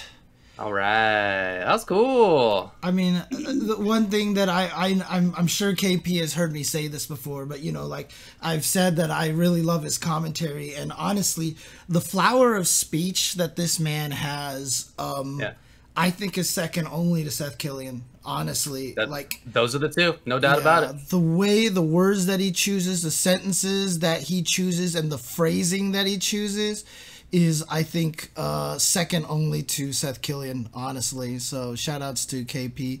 He definitely has made me think about the way I do commentary a lot as well, to try to word things in a much more interesting fashion. So yeah, shout outs to him. Sure. Absolutely. Same here, dude. Yeah, that was cool. All right, well, as we were doing that interview, we're going to move on now to 5-5 matchup. I realized I didn't send out the poll for 5-5 matchup questions. Way to go, Buckaroo. Oh, really? I didn't, actually. I had a really busy day of both work and a ton of errands. I was driving all over Los Angeles today. So I forgot. My bad. My bad, everybody. My bad, everybody. What we can do, though, is we have 9 questions that I can read out regardless. And we can pick a couple of them from amongst ourselves. Hang on a second. And we'll talk about it. I'm going to try to... Can I Moobot this right now, dude? Like, and just have the people vote live here right now? Is that... Can you have a 9-option poll like that? I think so. Let me see if I can rig this up really quick. Okay, that's kind of a cool idea. Let me see if I can rig this up really quick for people here. And maybe while you're doing that, maybe I'll just read out. Oh yeah, let me make sure I put the questions up on the stream then as well. So here we go. Show the poll. Go ahead and start reading them here. Okie doke. So you may notice that these are the same topics from last week, because we had a ton of topics from last week and we just didn't have very much time to get to them. So we got to one, and some of the others, like there was a really close poll, really close vote, and some of these are pretty cool. So we'll run it back. Number 1. Is it a game developer's responsibility to let the community know that they have officially ended support for a given game? Number 2. With Street Fighter 6 looming, I'm concerned that my character won't be in the next iteration. Have you ever not played a title because your main character was not in it, or did you just learn someone new and get over it? 3. To what extent can VTubers expand the player base and viewer base of fighting games, specifically a casual audience that just plays for fun? 4. The average age a competitive esports player retires is at around 25. Why do you think that is? Game, relevancy, life, etc. What makes fighting games different? Number 5. Do you like to work on one skill at a time or multiple things concurrently? For example, playing matches only focusing on anti-airing and nothing else versus anti-airing with punishing execution. Number 6. Do you think having older titles at tournaments creates more excitement for the scene? Can this bring in new players, or does this just appeal to veterans of that game? 7. What does getting involved with your local scene mean and look like in 2021? 8. Some people say fighting games have to compete not just against each other, but against other competitive game genres too. But do we? Does the Souls series have to compete with Fortnite? Can't we carve out our niche and grow it like we have been? And then number 9. Should there be penalties other than just being banned for people who act badly in the FGC, like asking people not to support their content, etc.? Should there be paths to forgiveness as well? So those are the 9. Did you manage to rig up a poll of some variety? So I'm pretty sure I did. Hang on a second. Let me see if the poll is still active right now. Current poll. Yes, okay. So let's do this one. Let's take a look at this poll over here. Let me see if this works here. I don't know if it actually registered or not. Let me see. Shoot. I guess it's not working right now. Let me try creating this one more time.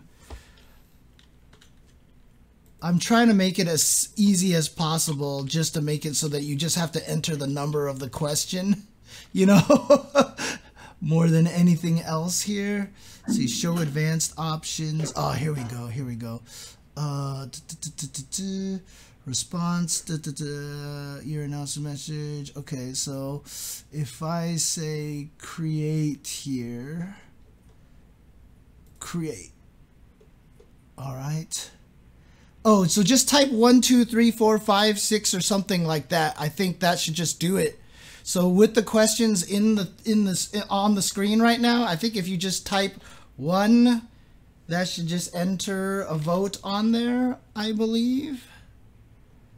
Let's see here. Does it tell me that I have votes here? Does it in the chat? I'm trying to see. Is this working? It's in the chat. Yeah, it's happening. Oh, yeah. You see it. Okay, cool. Yeah, there you go. All right, you got 30 seconds, everybody. Do it. Not much time. Make it happen. All right. Sweet. Okay. I've been reading about the Guilty Gear beta. Ooh, okay. Is there English info? Because the thing that you tweeted earlier was Japan. There's English info. Ooh. I can probably pull it back up. Yes, please do, actually. Well, we'll talk about it a bunch in a little bit, but yeah, that's next month. Hang on, let's do this too, just for fun.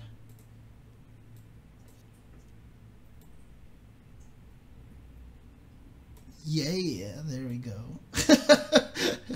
Ooh, we got a little horse race going on. Yeah. Okay.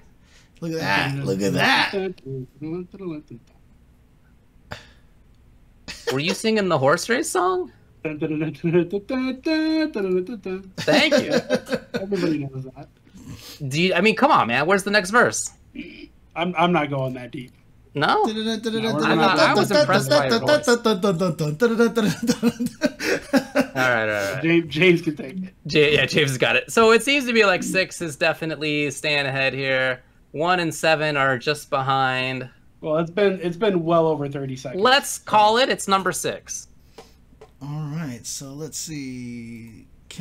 How do I shut down? Too late. Just as number 7 was about to overtake it. It's number 6, everybody. Off. Bam. The poll has been turned off. 7. There you go. Well, I mean, we'll do number 6 and then number 7 because we budgeted time for 2 of these. Sure. So, number 6. Do you think having older titles at tournaments creates more excitement for the scene? Can this bring in new players, or does this just appeal to veterans of that game? What do you guys think? I think as a spectator, it's really exciting. I think it's a good idea to show the older games to younger generations. However, I don't really think it helps build that many more players for the old games. Nor do I think it's necessary. Like, I don't think it's financially the best decision for tournaments to always run old games. Generally, when you're a TO and you're running a major, you want to get individual entrants for several titles. So if you run Super Turbo and you only get 12 entrants that are original and the rest are people playing other games already, it's not that big of a deal. So I don't know if it's like the smartest thing to run those things, but I do think it's cool. I think the younger players should see the older games and see what the old men play, but I don't necessarily think it's like the smartest thing to do for tournaments always, and it's definitely not something that's always going to bring in a ton of new players. Maybe 1 or 2, but not a lot. Yeah, I would love to see it, because there's a lot of games that I just want to see the highest level Children of the Atom. I just want to see the highest level EX2. I just want to see, because I haven't seen this. Like, like we see people play this on Fightcade, but I just want to see what happens, like, especially with games that are just dumb broken, like that, like a Sailor Moon kind of game. I think that's really exciting. It's something that I had pushed for, when I used to hang out with Joey all the time and we used to talk about Evo and stuff. One of the ideas that I always pitched. Now, the scary thing for a tournament like Evo is you run a side tournament, you just have a bazillion people sign up for it. And if you have a bunch of small tournaments, then you're going to be in multiple tournaments. So what I had determined was make one of the Evo games the old game. And not by making it only one game, but make it like 4 games, 5 games, but you can only sign up for one of them, right? So in other words, you can't just be Justin Wong and enter all 5 of them and then all of a sudden have to be like, I gotta run to this tournament, I gotta run to this tournament, I gotta run to this tournament. But that way you get those core people who are like, I love Children of the Atom. Oh crap, Children of the Atom's here? Like, I'm gonna blow everybody up. Or you're gonna have like these Shinji Gohans who are like, I'm the best at EX2, watch me. Or Dogface, you know, X-Men versus Street Fighter, you know, kind of thing like that. I think that would be sick. And you wouldn't even have to be old games. You could do it for like a Fexel, you know what I mean? Like official side tournament kind of thing like that. And I just think that would be so cool because just being able to see some of these games, you know, you never know. Like, I mean, look at Sailor Moon, right? Sailor Moon is the perfect example. What if we did run a EX2 plus alpha, or we did run a Children of the Atom, and it just turned out to be the goddamn most entertaining thing, and then it just turns into another scene. It won't bring in a lot of new people to the scene, but like Tuba was saying, I think it's just a great historic kind of educational thing because like people want to talk about broken games. Let's go watch some Children of the Atom, dude. Like seriously, that game is dumb broken. I mean, pretty much all those versus type of games that are early are stupid broken. Yeah. All the way up through Marvel 3, Marvel Infinite, all through all of them. Yeah, all of them, yeah. Do you think having older titles at tournaments creates more excitement for the scene? I'm not sure. Mm-hmm. I think that for the games scene, that is to say for the older titles scene, of course. I mean, obviously that's really important to have tournaments. No doubt about that. Can this bring in new players? I haven't seen very much evidence of that. Yeah. I do know of some cases where people have picked up Super Turbo later, or have picked up Third Strike later, or CBS2. Like, I know people who have done that for sure, but not very many. And so it doesn't seem to me like that's a big reason to do it. But the second half of this question, or does this just appeal to veterans of that game, I think is important. In fact, the phrasing of it, does this just appeal to veterans of that game? I feel like that's enough. Like the implication there is like that's not enough, but I think that's fine. Mm-hmm. People will show up for games that they really care about. And like Brock was saying, that may not in many cases add a lot more like individual folks, people who aren't going to enter other stuff, but it will bring some, and it will, you know, maybe more importantly than that, be a good justification for some people to come and like continue to create and prolong the community. Right. And we see that happen for sure. Certain tournaments throughout the country have like become the meetup for some old games. Mm-hmm. And that's great. That's like it's a nice thing. It's really nice to know that I can expect to see people from like the old Super Turbo days at some of these events or whatever it is. Like that's really, or Third Strike, whatever it may be for me, like games that I experienced. And that to me feels like it's enough. Like it doesn't need to also bring in new people. It would be great, and in some cases that happens, but not that many. And it just doesn't feel to me like it's important without being like super important to me. I more want those games to stay alive for the people who continue to care about them. Yeah, I just want to see it. I just want to see some of those games being played at the highest level because I grew up with so many of these games and I've never seen them busted that way, you know. And I don't mean busted as in look how broken this is. I like for me it would be like if Coda is infinites all day, it'd be like the FGC reacting to wobbling at Evo the first time that we just got hyped for it, you know what I mean? That's kind of what I'm looking at. So, but yeah, for me, I just want to see it. I just want to see some of these games played at that level. Cyberbots, like I don't know what high level Cyberbots looks like. I don't know what, you know. I mean, the greatest example.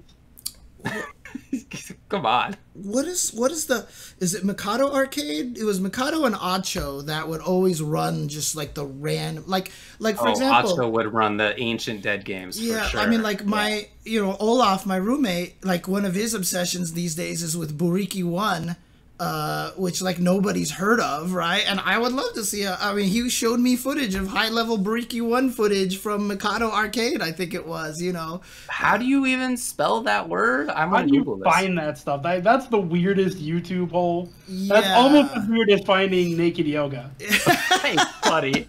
It wasn't on accident. I mean, it was on accident. Whatever ways better for me. I don't know. Bariki 1 is a Hyper Neo Geo 64 game. One of like only 3 games that came out as a fighting game on Hyper Neo Geo 64. Is that a console or like an arcade? It was only on an arcade. And it's literally... I actually got it right in terms of the spelling. Yeah, and then Gaitendo was one of the characters in there, and he got added. It's him and Silber, I think his name is. They got added to KOF 11, and Gaitendo is, I mean, the game is played with like left and right buttons. Your hand actually used left and right, and the joystick was all the moves on your right hand, and they actually mimicked that for Gaitendo in KOF 11. So when you started combos, you would hit the joystick to do the combos. But it was like UFC before UFC. It was literally, they pit Ryo as a guest character as the martial artist, and he goes up against the sumo wrestler, who goes up against the big brawler guy, who goes up against, like, it was like UFC before UFC was even a thing. It's fascinating. It sounds interesting. I've never heard of this before. Yeah. That sounds interesting. Yeah. Yeah, I would have never heard of it either if Olaf was, hadn't told me about it, was obsessed with it, But I would love to see that. Like, wouldn't it be crazy? I mean, it's the same kind of thing we get when we see a lot of those mystery tournaments at Combo Breaker. When you just see this hype game and you've never seen it before, and you're just like, "Whoa, this is sick!" It's actually kind of cool. I rewatched one of the old mystery tournaments. I think it was from UFGT 7 or 8, maybe it was maybe it was 8. Was it the one that I booted Danny off commentary? Yeah, so Danny was on, and then you booted him, and he came out. Yeah. Hold that. And it's a Mugen with 2,500 characters, and it's all random select. Yeah. And there were a couple times when people actually got multiple of the same character on one team, which is like statistically impossible. It's like amazing. Yeah. It was really broken. Dark Donald was in there. What a character, Dark Donald. I remember that because you and I were not sober commentating. Not even a little bit. No, we were plastered. I don't remember it very well, if I'm honest. Yeah. The good old days. You had a bottle of tequila under the table, and we were swinging it when we were not on camera. No, that's not supposed. That doesn't happen nowadays. That was back in 2010, my standard policy. Yeah, I know. Omega Tom Hanks. Yeah, there was a lot of Omega Tom Hanks. That's right. Yeah. There was a lot. That of was funny the ones one. In there. Didn't like Flo lose at that phase, and he was like super salty because he died to like Omega Tom Hanks or something like that, or he was using a character that couldn't even hit the weak spots of the other person or something. That did happen a couple times. Yeah. There were some really weird characters in there. Yeah. There was Ronald. Ronald's a character in that Mugen, but then there's also Dark Donald, and for some reason they changed his name to Dark Donald. It's clearly the same character, but like juiced up to even more of a wild character. Oh, you mean Dark Donald was Ronald this whole time? It's a Ronald McDonald spray. It's a spray. They changed the name to Dark Donald. I don't think I saw it, so I always just pictured Donald Duck. Satsue no Duck, weirder. That's what I always thought it was. Okay. It was a blast. Yeah, Chindog got double Charizard, or he lost to double Charizard, something like that. Yeah.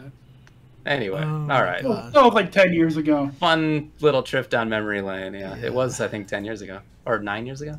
Something like that. Yeah. All right, let's move on to number 7, which almost tied number 6, and this one is. What does getting involved with your local scene mean and look like in 2021? Now, for the US, we're starting to get past the pandemic. It's definitely not over, and in some states it's still real gnarly. But many of us have gotten the vaccine at least once. Some of us are fully vaxxed. Yeah, say what is it, like 37% of Americans are fully we're at a good clip here. Yeah. And so I have actually hung out with friends who are also all vaccinated, and we have played games. Like that is we only did it once, but like we're planning to do that more often. And Brock, I know that you're trying to do the same. I know some other friends in other parts of the country who are going to be doing the same. So it's kind of coming back, and probably not in like a major way. I wouldn't expect there to be any actual majors for months. I mean, I don't know if that'll happen in summer. By fall, seems plausible. So well, I know Jabali is floating around the idea of running a CEO in December. Right. So like by fall, winter, I think it's pretty plausible to expect that. And before that, this question is about locals. I can totally imagine locals coming back in many places in the U.S. Absolutely. Sure. I mean, isn't other parts of the world are not doing well? India is breaking like horrible records.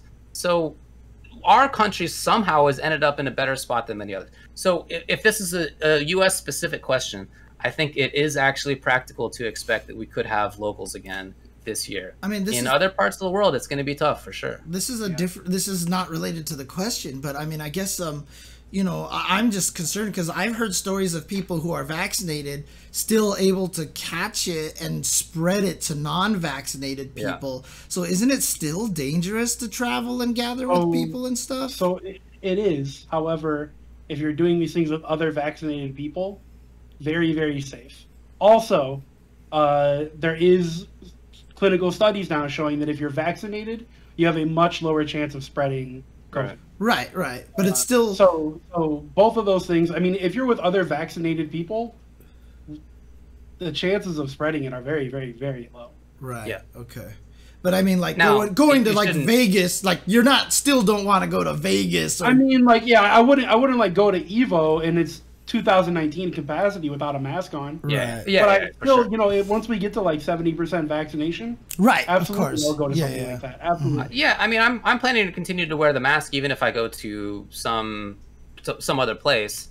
My wife and I are going to be taking a trip next month across the country to visit family.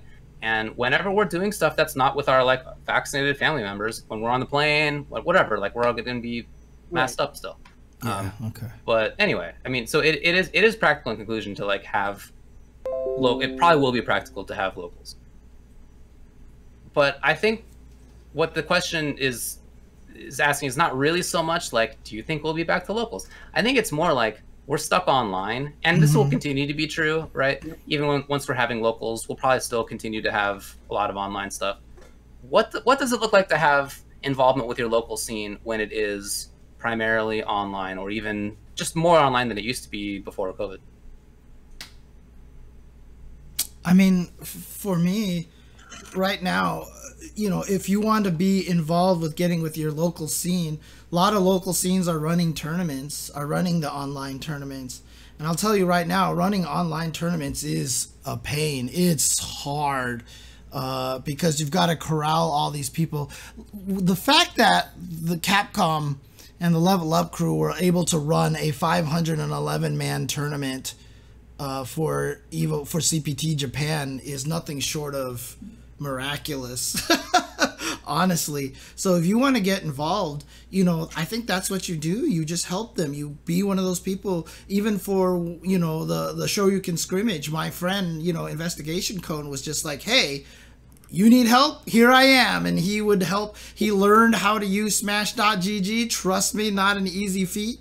To help me do all that stuff. And I wouldn't have been able to run half of those events without help like that, and so honestly, that's kind of where it's involved right now is, trying to help people out in those situations. Promotion, social media spread, so a lot of these local events just don't get any word out. Help spread the word, create graphics for them, help create the flyers for them, do the artwork, contact the right people, etc., etc. There's a lot of different ways to contribute right now, and it is largely through content. Honestly. Footwork, damn it. What's that? I said do the footwork, damn it. Yeah, and part of the footwork, do the footwork, the grindy stuff. Help out with that. And on top of that, I think many locals have a Discord presence. I know that the local that I played in before COVID has a Discord. And how does ours? Sure, yeah. I mean, I think many of ours do. So maintaining that is a helpful thing. You know, for a while, folks were running tournaments for our locals. I understand why they didn't want to keep doing that, but like, there's still the Discord, and people will still hang out in there and chat and get games with each other, and that's cool. That, you know, that kind of stuff continues the community. And even if it's not, maybe if it's not actively the Discord, like whatever your thing is, you have a Facebook group or whatever it may be, or even if it's just like your buddies and you don't need that, you just text them, call them, get games together, play games while you're on the phone or Discord with each other, so it like feels more like you're hanging out with somebody than just playing a rando online. That kind of stuff I think is all pretty important to maintaining a sense of community. When I go back to the local, whenever that ends up happening, there's a lot of people there who I'm going to be like, oh, I haven't seen you in an entire year or a year and a half or whatever it ends up being. And for some of those people, I'll need to do some catching up, or I didn't know them very well in the first place or whatever. But for other people, like we're still talking pretty regularly, and that's nice. That's been really nice, actually. We're still getting games pretty often, and some of them like fall in and out of actively playing, you know, but when they want to play, I'm down to play. If I want to play, I let them know. Like, that stuff has really been nice in trying to like keep this sense of community going, I think. Sure. It's true. So what Sloth says, I think finding those Discords might be difficult for the people who don't know where to look and whom to ask. That's true. That's a problem with Discord, something we've talked about before. There's no doubt about that. But for people who were like in the local before, continuing to keep this local going, it's hard to search out somebody who just is playing online. I don't. That's not going to be easy to expand for sure. Yeah, I was going to say, guys, don't expect for your scenes to get bigger in 2021. Right. Maybe even 2022. Like, it's FGC is more about maintaining what we have right now than growing, because it could have all come crashing down real fast with this pandemic. So right, especially with our maintaining rather than trying to grow at this moment. Yeah, especially with our garbage net code, it could have just completely died, but somehow we found ways to do it with Parsec and all this other stuff. Like, it's crazy how ingenious the FGC is, and no esports certification is going to help you get any of that stuff. So, you think the esports cert tells you how to run a Discord? No, no. And that's actually one of the most stupid math problems. And that's going to be one of the most crucial. I mean, honestly, an esports certification that tests you on Discord functionality would be more legit than asking you math questions. Honestly, like, hey, I mean, even when I'm running the Parsec stuff, you know, Saban Deos, who's been doing all the Soul Calibur stuff, like, two players in particular of mine could never play against each other. One of them would always see a black screen for some strange reason. And Saban's like, try setting your settings to this and this and this. And it worked. Like, you know, it's like, you know, those are the things that you got to learn. Yeah, man. Yeah, we'll try to grow. I think the FGC, well, Brandon, I think you're right that FGC is probably not going to grow. When Strive comes out, like, a lot of people are going to be playing Strive, so more people will be playing Strive like that. There will be a bigger mass of people playing one game than has been in a long time. I think that's right. And hopefully some of those people will stick around, and once locals come back, they'll come out to locals. Yeah. Okay. All right. Anything else to say about this one? Nope. Let's move on. There's some other game news to talk about. Let's get to that. To begin with, in Samurai Showdown, the new DLC is Hibiki. How about that? What do you think about her? Have you seen her? She looks cool. Yeah, she looks really cool. Like, graphically, she's really, really nicely done. Like, I just feel like you can tell that they were getting better and better as they kept going in Samurai Showdown with the way their characters look. Yes, I did see that Kokujin, the new KOF silhouette, was also just posted about 30 minutes ago. I mean, it looks like Chris, right? It looks like it's going to be Chris. So, but Hibiki, I've seen some footage. Dengeki, one of the publishing magazine site things in Japan, always gets early access to the game, and so they actually did a bunch of stuff with her. They already found a bug with her, so hopefully that'll get fixed soon. But she looks really interesting. She looks like she's gonna be pretty good. She looks like she's gonna be really strong, but like I said, there's definitely some bugs already with her that they're gonna have to patch out. So. Wait, is she playable now? I thought she was playable. She's coming out today. Oh. She's literally coming out today. So. Oh, 28th in Japan. Probably. Yeah. Oh, okay, Yeah. that makes sense. That makes sense. Yeah. Yeah, she'll probably be out in like what, a couple hours. Probably, yeah. Okay. All right. That's cool. So she's going to be, or she is, $5.99, and the season pass is $19.99. And Guilty Gear Strive had a location test, a Loke test. How long has it been since you have seen the word L-O-K-E written out? I was thinking about that earlier today. Just seeing that word is so unusual now. Super Street Fighter Arcade Edition. That's the last time I can remember a location testing. Yeah, maybe that's true for me too. No, I guess there was a Loke test for Ultra. Was there? I think so. I think so. Okay. I'm pretty sure I went to it. I think there was a tournament. It might have been SoCal Regionals where they were showing off some of the stuff. Maybe it was something else entirely. I really don't remember now. But anyway, I think that it was. In conclusion, Guilty Gear Strive had an actual Loke test. Now, it was pretty limited. It's COVID times. So it only happened at a couple of arcades. There was very limited play time for each player. Nobody got a lot of time to test stuff out. So it's not like a Loke test commonly where like you come away with like, wow, all these things are super changed, different, whatever. Like, here's my deep, detailed thoughts on these characters that I played for 100 hours. It's not like that. But there is a little bit of feedback from some of the players. I mean, people seems like definitely nerfs to Leo and Pot, for example.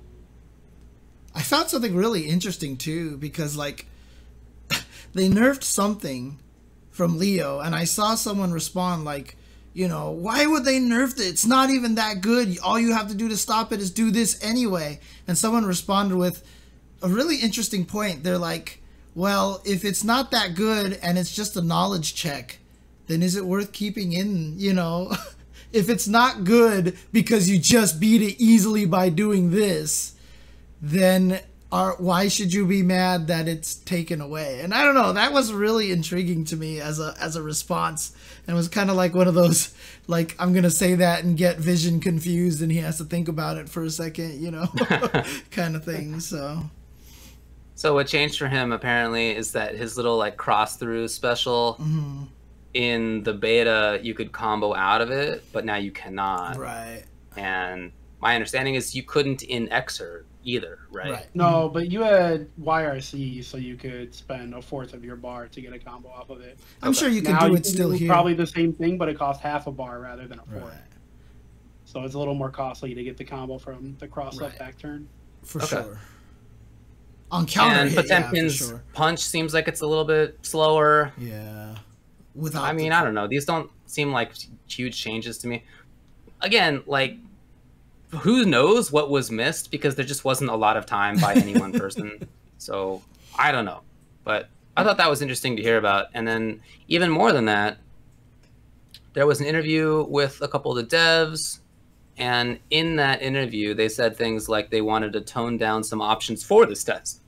Like, that was the intention, and they still believe that there's unlocked potential in some of the stuff that people did find that was toned down. Also, they said that that they might consider crossplay, but that they want to make sure that they finish development of the game first before they even try for that. Yeah. Fair enough. They also said that PC and PlayStation, to be clear, there is cross-generation play. Right. Good point.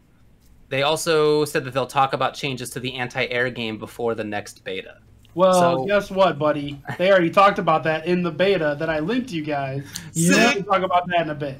Nah, we'll talk about that now. Talk about that right now. This just in, ladies and gentlemen, they have officially announced the information for the second open beta test for Guilty Gear Strive. We're bringing you at the minute information right now. David, what do you got? I mean, I don't know, dude. I've been here too. Brock, have you read it? Yeah, it goes live May 13th. Brock, let me know what you've got. It goes live May 13th. It ends May 16th. So period. They have talked about anti-airs. They brought the 6P from Xrd back. So everybody has a universal anti-air now. They also have changed jumping and air dashing. So there is a little bit more recovery on air dashes now. Mm. And there is you go into jump state later. So I don't know how that'll affect things. Maybe it'll affect the up backing a little bit because people complain a little bit about being able to up back defensively. So maybe now you won't get to the air so quickly. You'll be able to get caught low, which is probably a good change. So yeah, there are some gameplay changes, and they said there's some basic balance adjustments as well, which is expected. Also, it looks like Anji is playable. So yeah, I saw that. Okay. So we'll actually get to try Anji. This says like block stun is going to be longer if you block an attack in the air. That's another answer to up backing. A lot of people were real upset about the Marvel 3 style up backing, and that's understandable. Because before in Guilty Gear, strong in a game like Guilty Gear. Yeah, in the older Guilty Gear games, as long as your move was touching the ground, you couldn't air block it. You had to green block it. Correct. Now you don't even need to do that, so it just feels like, there's no reason to green block in the air, and jumping in the air was just like really safe. So yeah, it's a good idea to nerf that a little bit more.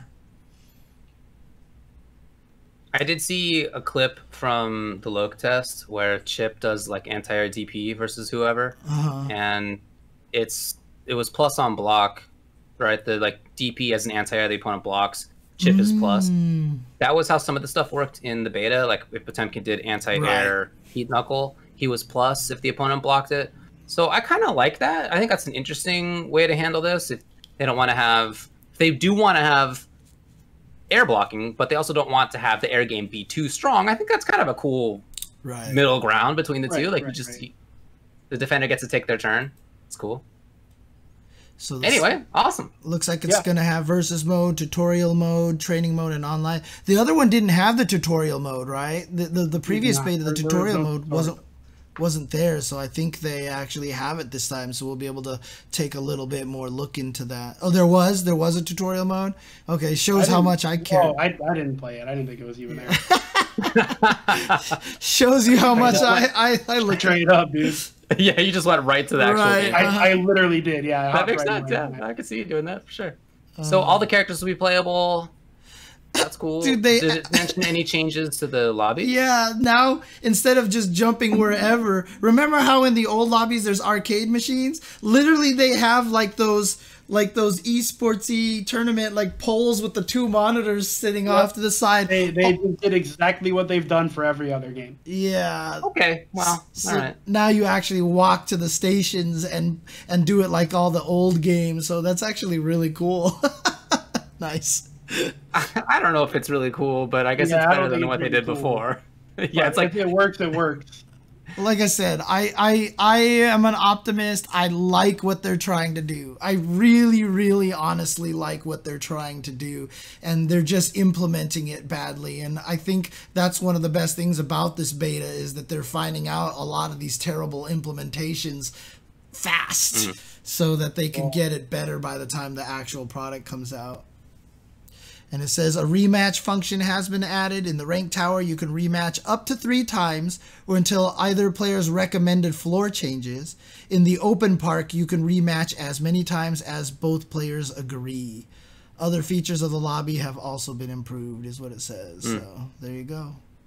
This is cool. I'm excited. Yes. All right. Fresh off the presses reporting on the Tuesday show. Man, I got an exciting May coming up. I'm ready.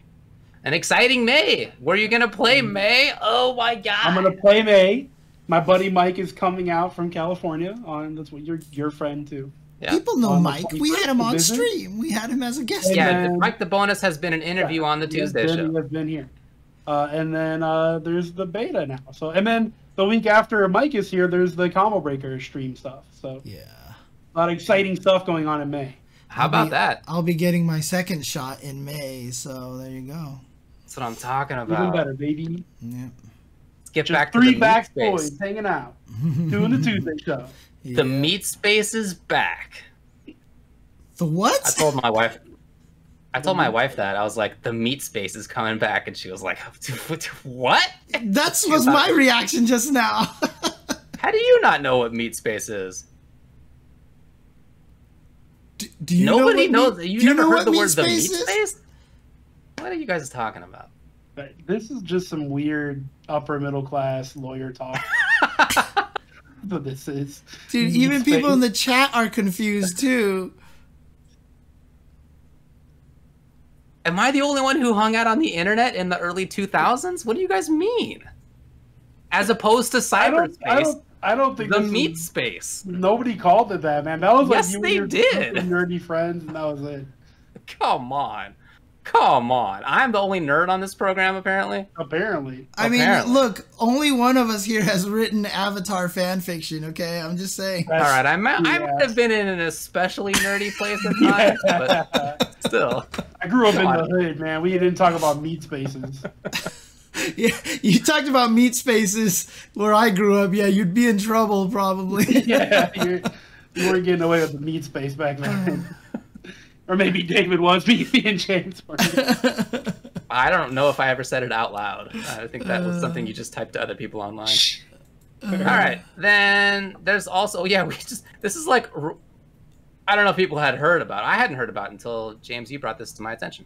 Namco had a patent, apparently, and that patent allowed them to prevent other people from using watch and repeat style training mode command displays for 20 years. Well, however long the patent was in effect. Patents last 20 years, but that includes like when you file them and stuff. So I don't know how many years it actually was in effect, but big bummer. That's so stupid. Yeah, it expired in October. Yeah, when you're in Tekken and you go to the menu and you click on the button to demo the move, that was patented?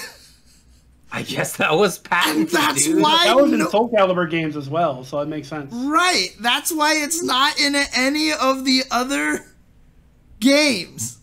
And, you know, Bandai Namco was also the company that patented, you know, playing other games during loading screens, right? Yeah, mini games during loading, yeah. Mini games during loading screen. Like when I found out about that, the thing that came to my head was, what other great ideas do we want in fighting games that are being locked behind patents? And then I just got mad. I mean, patents right now are what are preventing, you know, the U.S. from giving our freaking vaccine to other countries as well, right? I mean, it's just, like I understand what patents are for, but little by little I'm becoming more like David on patents at this point in time, which is just like, get rid of them, dude, you know. You wouldn't download a car. You wouldn't download a car, would you? Damn right I would. Yeah, of course I would. Imagine a world where you could download cars and you wouldn't do it. Unbelievable. Anyway, that's copyright, not patent, but for both of them, they're pretty overbroad and pretty silly. And this is just one of those things that, look, I'm not a patent lawyer. I've never like sent in a patent.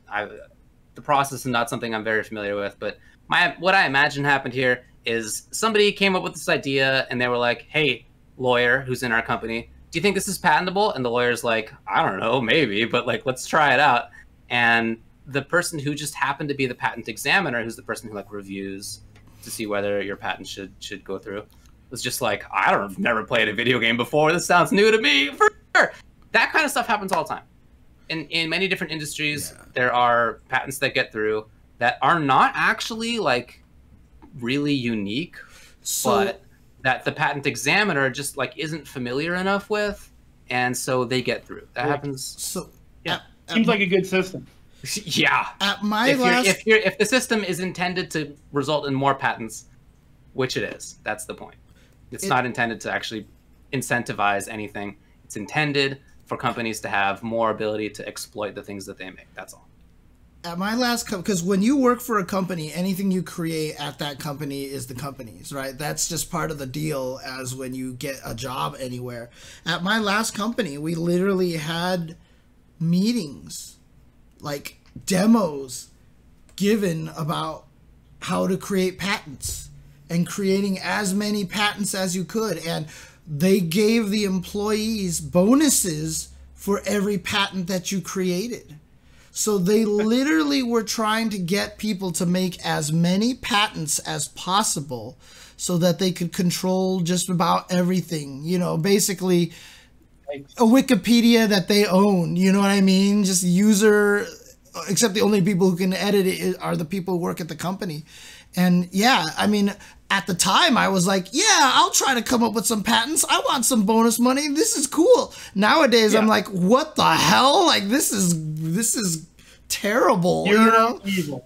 Yeah, and so yeah, I mean, I feel like it's pretty clear that the data supports, the history supports the idea that broad patents actually stifle innovation rather than contributing to innovation. If everything is sectioned off too much, then you can't do cool things with that thing. Like it's stuck for 20 years. You can't have cool new fighting game training modes. Who knows what we could have been doing to iterate on that in the meantime, and you can't. And that's how overbroad patents end up stifling innovation. I mean, I could see an argument for why in some cases they should exist in a minimal way. Boy, they're just not in a good state right now. That is for sure. Right. It's just like everything else, right? Good intentions, out of control, controlled by people with money. So now it protects the people with the money as opposed to protecting. Dude, let me tell you, there's nothing about the history of intellectual property law that you should take away as being anything about good intention. Okay. from literally the beginning. Fair enough. It was about the Crown of England giving the exclusive right to publish certain things to their friends and hangers-on. It's just been about grift literally since the start of it. Oh, jeez. Okay. The whole thing. I had no idea, but there you go. Thank you. We're way behind time. Let's move on. Yeah, I could absolutely rattle on that. I would say thank you. Forever. Thank you, though. No, honestly, that's great. I'm glad to hear that. So, okay. All right. Let's talk about other stuff. Oh, there's community news first, man. Well, you skipped over I the skipped news. it. Yeah, you're right. There's not much. Okay, There's there we a ton go. of news, and you skipped it all. One of the things is that Red Bull Kumite is coming back. Woo! I think that's awesome. Yay. That was odd. Anyways, okay. I'm being very sincere. No. I think that's very cool. You said whoop, and then it just like cut you off until your tone went back down. Yeah, I heard whoop. Ooh. It's what we heard. Well, I'm happy about it. It's going to be the weekend of May 22 to 23, and it will have Street Fighter, yes, 16 players in a Street Fighter tournament. However, also a Guilty Gear Strive showcase featuring 12 players. Yeah, I didn't see that part. Okay. That'll be in London, not in Paris, where it's been in the past. Whoa, wait a minute, James. Are you telling me you weren't excited for the Street Fighter part, but you are excited for the Guilty Gear part? I'm excited for both. I am telling on. ¿Por qué no los dos? ¿Por qué no los dos? I'm excited for both. Right. I mean, I'll have to try to contact them as well, see if I can do one of those beginner streams like I did for the last Red Bull Kumite. I think that'd be really cool. Cool, man. Also, you remember this guy who used to work at Capcom? His name is Yoshinori Ono. Yeah. He left the company over the summer, and he has been hired by Delightworks as their new president. This is the developer of the extremely popular mobile game Fate Grand Order. Oh, and also they are the co-publisher of Melty Blood. They're not the developer, that's French bread, but they are publishing it, co-publishing it, I guess. I actually had no idea what Delightworks did, so okay. Yeah, so I mean, that's a big IP. And so people are thinking that like maybe this means that they're going to be getting more into fighting games. Is there going to be a fighting game for that? Maybe. What is Fate Grand Order? An order about the grand fates of the world. Okay. Yeah, it's all about destiny. Destiny's a huge part of it, right? And then if you pay $5.99, you can roll more for waifus and husbandos. Okay. You can increase your destiny by rolling. Yeah. I don't know what it is. I've never played it. Oh, okay. It's a gacha game. I guess I didn't even know. Is this like... Wasn't there a Fate fighting game a long time ago, or is that something else? I don't even know. Are you thinking of Dungeon Fighter, maybe? No, there was the game... That's being worked on. Yeah, that's the one. Fate Unlimited Codes? The one with the terrible abbreviation. Yeah, Fate Unlimited Codes. Yeah. Okay. Anyway, this is not that. But maybe it's a new fighting game. I mean, look, I don't really see a particular reason why Yoshinori Ono like could only make fighting games. Right. I don't know. That seems like a big leap to me. Yeah, I mean, I don't think in Third Strike he was responsible for porting sounds from Second Impact to Third Strike, right? So This is such an all-around guy. Music he was involved in, game development he was involved in. He sure was involved. Public relations he was involved in. He can do anything. Making smooth spheres into spiky balls with valleys. Yes, he did purposely nerf the balance of Super Street Fighter 4 in AE because he thought that was a good idea. He did say that out loud in public. Yeah, he did. Yeah. Anyways. What a fella. So anyway, good luck to Unlimited. I mean, not fatal. Next topic, tournament results. Here we go. Yeah.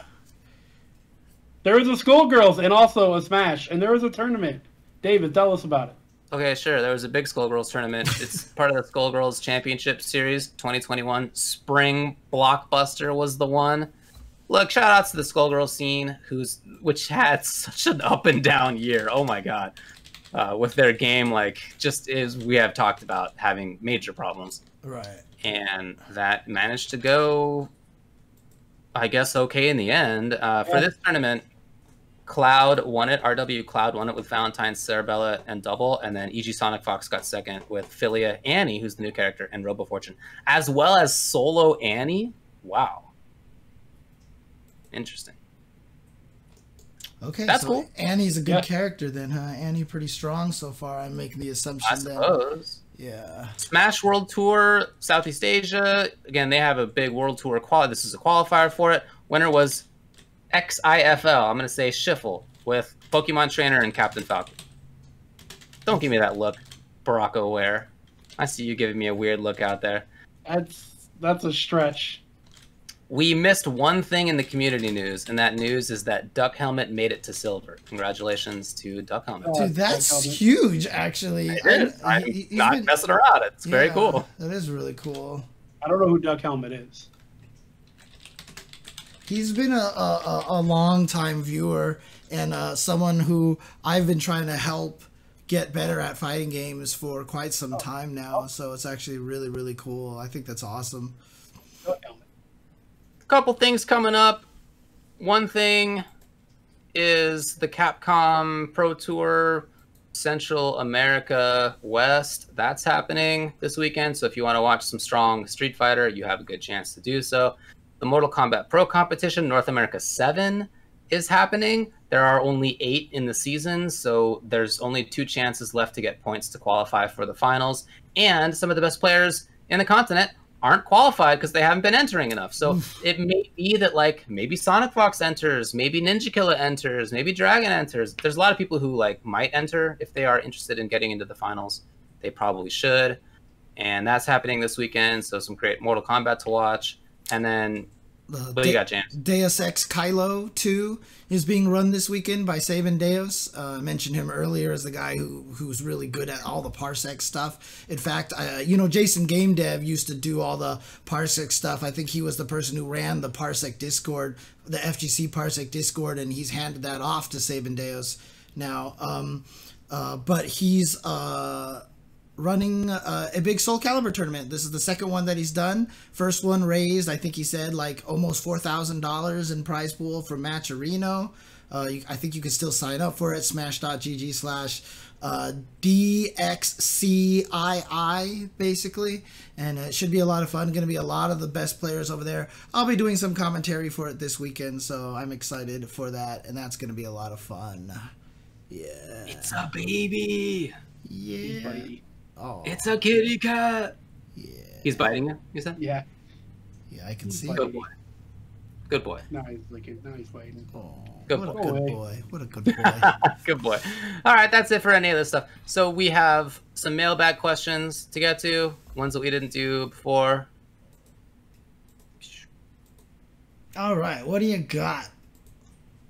All right. Hit me with your best shot. Doc Fugu on Twitter asks, would you rather fight 10 little bussy mans or one big bussy man? I'm aware that there's another way to pronounce that word, but I'm gonna go with big bussy man.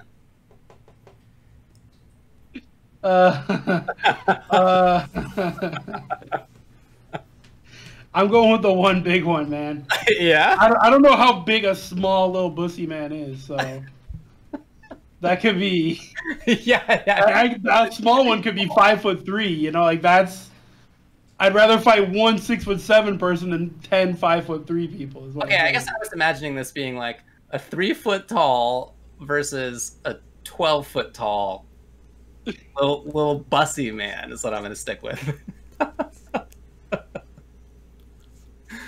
Man, we should get Obama to come on the show. I'm gonna ask him. He's in Japan. He has no excuse. Yeah, James is completely out of the loop. Asking the hard questions. Yeah, I'm gonna stick with the one. Look, in all these questions that are like, would you rather fight 10 or 1? Yeah, give me the 1, of course. Unless it's just I'm fighting Superman now, or like whatever the thing is. Right. It's got to be the 1 because I'm gonna get messed up by 10 of like anything, like almost anything that's not just a little paper bag or whatever is gonna be too much. James, what do you got, James? How many little bussy mans are you gonna be fighting? this is too pure for this question.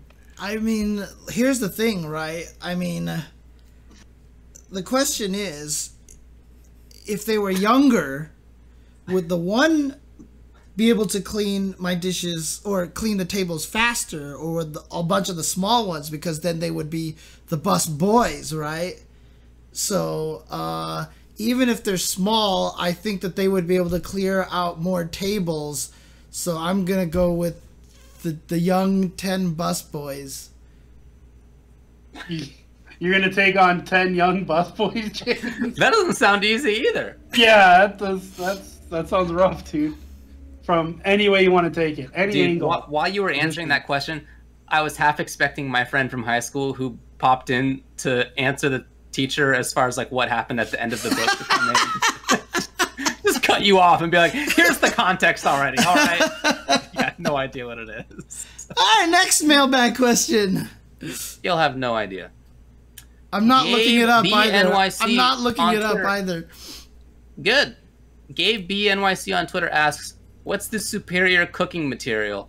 Stainless steel, cast iron, enamel, ceramic, glass, non-stick coatings that aren't one of the previous 3, carbon steel, etc. There's apparently more than that. What do you think?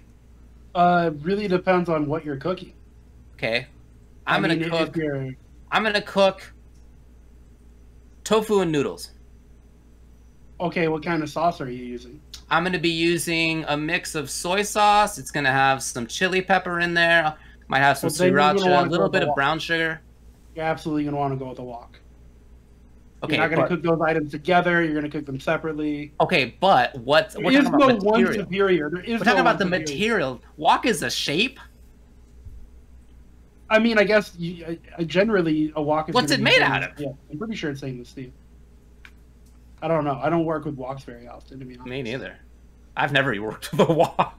You've never used a wok before? They look very useful. No, I've never. There's lots of different sizes of... and I have a tiny. If I'm gonna pick any one cooking material, it's gonna be cast iron. Yeah, I mean cast iron is it's the most versatile. Yeah, that one's supposed to be. Obviously, the hardest thing about cast iron is that they're hardest to maintain. Like they can go bad if you're just not careful with them really well, and they. Yeah, you got to be kind of a lazy person or like an idiot to do that, though. Oh yeah, okay. Yeah, it's pretty. Once you have a good seasoning on your cast iron, it's pretty hard to screw it up. Like you have to use soap on it at that point. Like you can even use acidic foods on it at that point, and it shouldn't eat away a really good seasoning. Okay. You'd have to use like soap and scrub it to ruin it at that point. Okay. So you have to be very uninformed. And if you have a cast iron pan, you should know what the hell you're doing with it by that point. Like if you're spending money, $30 plus on pans, you should learn what they do. Especially as a cast iron. Yeah. You drop $25-30 on a cast iron, it's going to last you your whole life if you take care of it. Yeah, I've definitely ruined stuff before because I think I just didn't know what they were made out of, or I just didn't, know. Yeah, I mean, tons of people do, man. You'll see people use like metal utensils on Teflon, and you'll see, like people ruining, or not ruining, but ruining the seasoning of a cast iron pan. You can almost always save one if you sand it down and blah blah blah. But yeah, I mean, it just really comes down to what you're cooking and what your knowledge level is. If you're like a complete novice cook, then obviously you just get Teflon. You want something that's not stick and that you can ruin and replace for like $20. Right. Yep. Like, that's fine. Alternately, stainless steel is fantastic because that's also very, very hard to screw up. Right. Like, it's hard to ruin those things. Yeah. I just always remember, because my parents owned a Chinese restaurant when I was really young. Everything, every one of my memories of the Chinese restaurant makes a Chinese restaurant far more gigantic than it actually is because I was such a little kid. But, the cooks, they had the big giant woks and they're throwing them in there and they're shaking around and cooking. I just remember those things were huge. Like those things. I mean, they are huge, dude. They are big, yeah. But I mean, as a kid, like that thing looked like you could just envelop you. You know what I mean? But I mean, that's always going to be my memory of the wok, is just watching my dad and the cooks and stuff like that on the thing. It was always super fascinating to watch. I loved watching the cooks cook, and I'm sure it's weird for them, in retrospect, that there was probably this little kid standing in the restaurant kitchen in the cook area just watching them cook, but that's the way it is. I guess I'm gonna have to go with non-stick because I understand that it's nice to have the like patina or whatever that happens on on cast iron, but I'm trying not to mix milk and meat out here, so that's I'm staying away from that. Makes sense. Dude, you're very knowledgeable about pans. Dude, I fucking cook. I like cooking. I really like cooking. I don't want to do it in a professional manner. It's way different. Right. I don't like prepping. I would never want to be like a sous chef or a line cook or anything like that. But like for myself or for my friends, I really like cooking. It's fun. Okay. Okie dokie. Cooking is super fun. I really do enjoy it. I just don't know enough. I like grocery shopping too, man. I enjoy those things. I'm weird. I don't think that's weird. Cool. No, I can see grocery shopping being interesting. Yeah. Yeah. All right. Deadeye Dave on the Discord asks, can Tubbo and David regularly nag James into drinking more water? While leg cramps and lack of sleep are more obvious side effects and harmful to general health, we wouldn't want James to experience the abject horror of kidney stones. Dude, I have never had kidney stones, but I've had a few friends who've had them now, and it just sounds like an awful, awful experience. Yeah. I too have never had a kidney stone, but you guys see me often. Yeah, same. I drink a ton of water. James, do you drink water as well? I mean, not while I'm on stream, weirdly enough. Like, I don't know, I have this weird thing that when I get, and I think this just has to do with the OCD or the ADHD, because you know how they say when you start doing something, you become overly obsessed with it?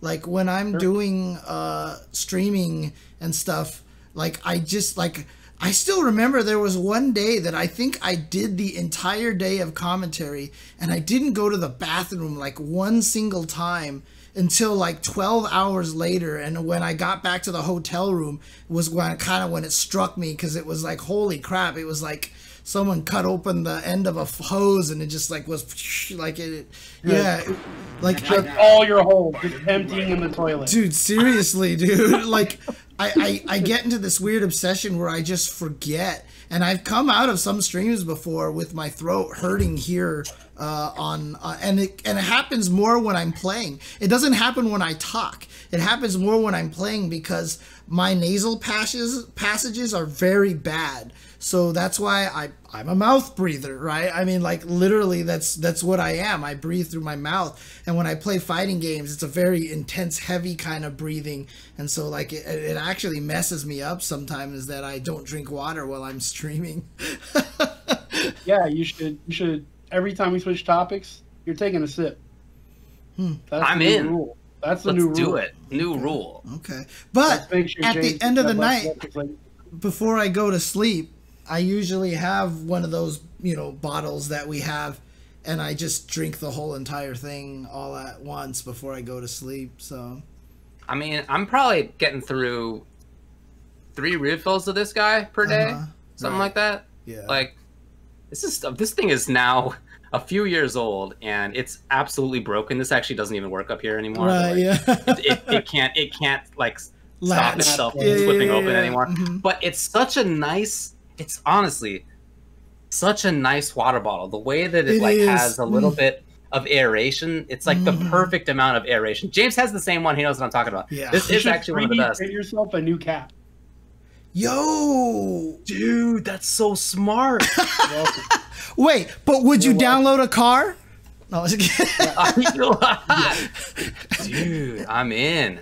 That's so cool. You're welcome. Now your bottle can last another 5 years. We got this at PSX. Yes, yeah. We got this PSX 2018. When they took us to the dressing room, they made us put tape on the bottom of it so we actually knew whose was whose.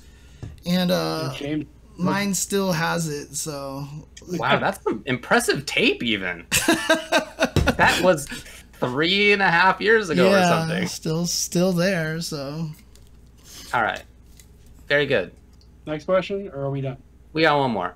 Nonya on YouTube asks, this is actually kind of interesting. Have you ever done commentary... Let me... What happened? Okay, I'm just trying to parse it. That's all. I think what it's asking is, have you guys ever done commentary with someone who you were fighting or not on speaking terms with? So you are not on speaking terms with the co-commentator that you're commentating with. No, not that I know of. Maybe someone hated me and they didn't let me know. You didn't know. I mean, dude, I've been oblivious to people not liking me many a times in my life. Okay, fair enough. I'm awesome, so why the fuck would someone not like me? Yeah, I mean, you don't know that I hate you, so I've hidden it very well. I have long suspected that you hate me. Don't worry. I feel like I have. I feel like really? I don't know. Like I have this memory of like trying to be cordial to somebody that I'm doing commentary with, and I can't remember who it was at this point. It's weird, but I feel like I have this distinct memory of it, but I can't remember who it might have been.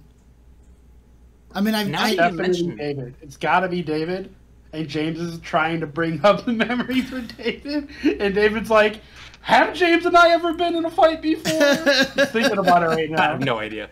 No, in fact, my reaction to what James just said is I kind of have a half memory of that happening now too, but I have no way of knowing whether that's a real memory or something that I dreamed of or something that you just implanted in my brain right now, and my brain's like, we did that, and I have no idea if that's hypochondriacking a memory, basically. Dude, I just have no security about whether things are real in my memory. So I don't know. I don't remember like more actively than just like a tiny little bite at the back, like I said.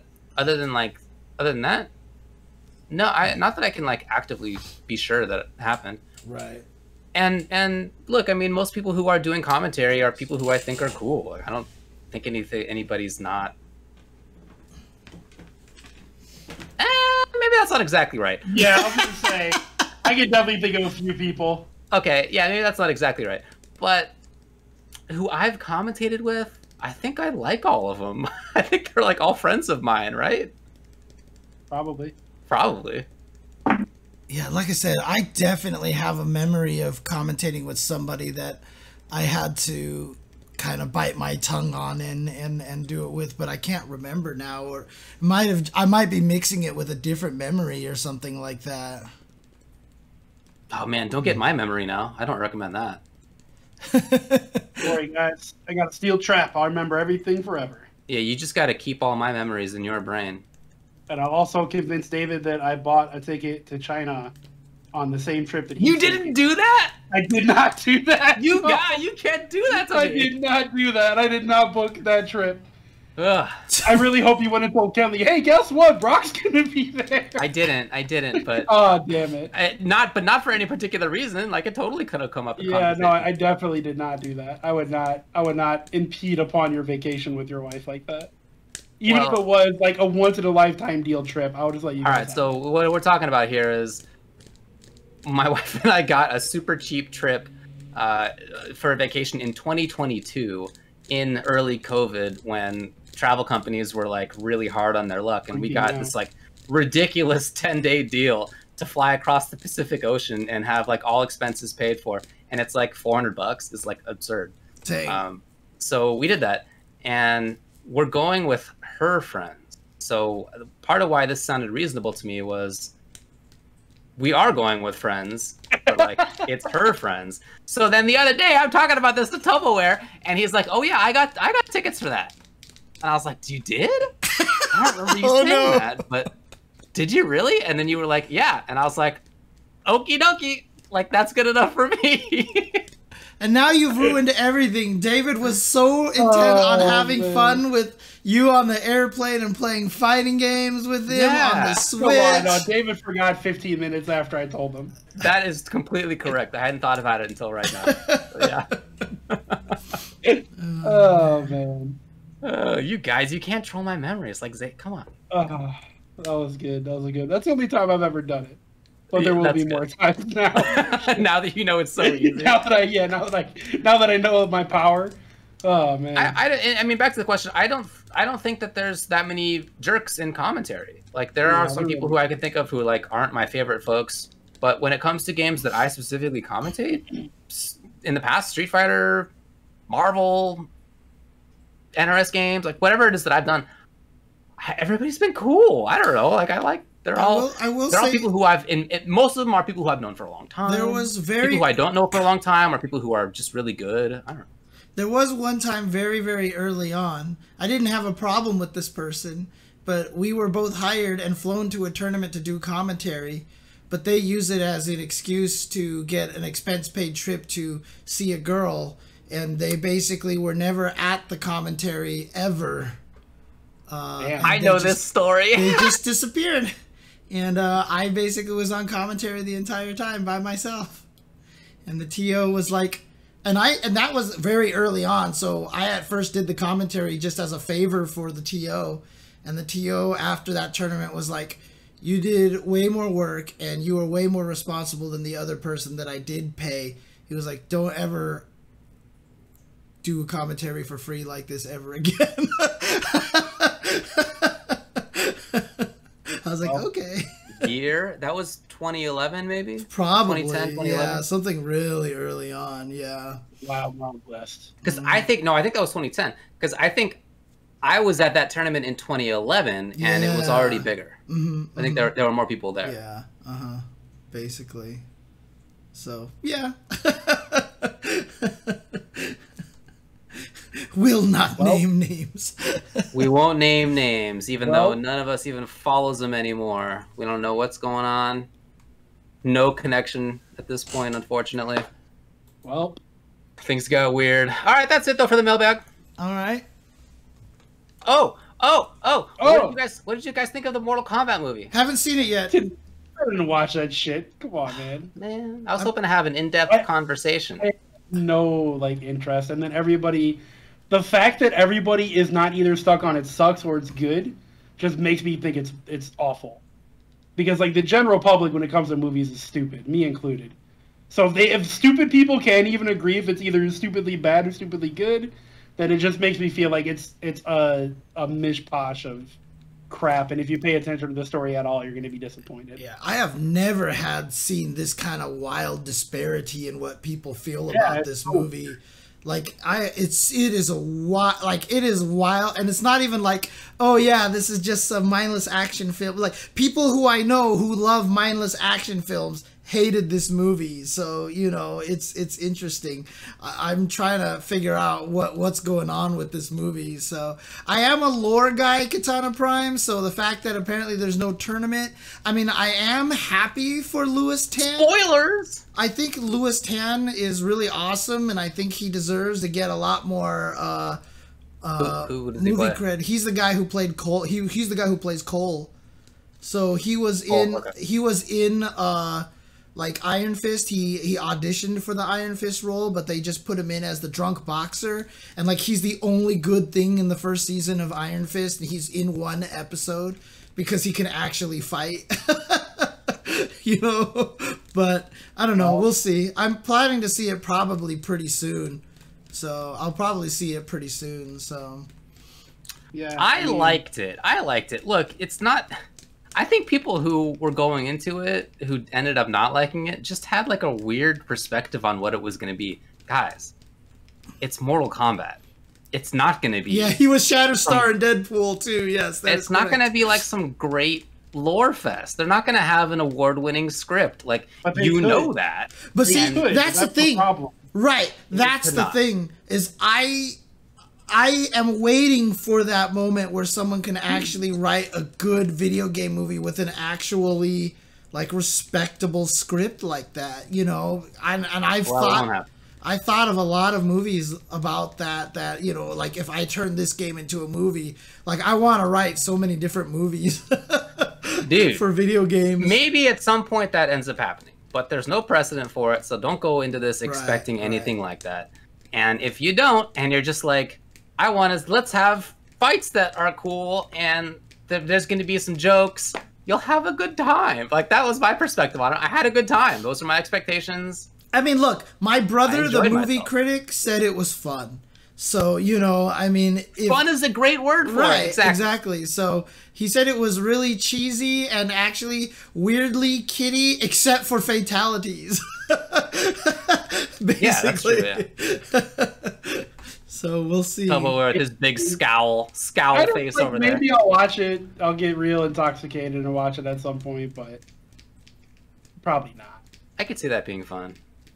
Yeah. Anyway, looking forward to the sequels. There is all 4 of them.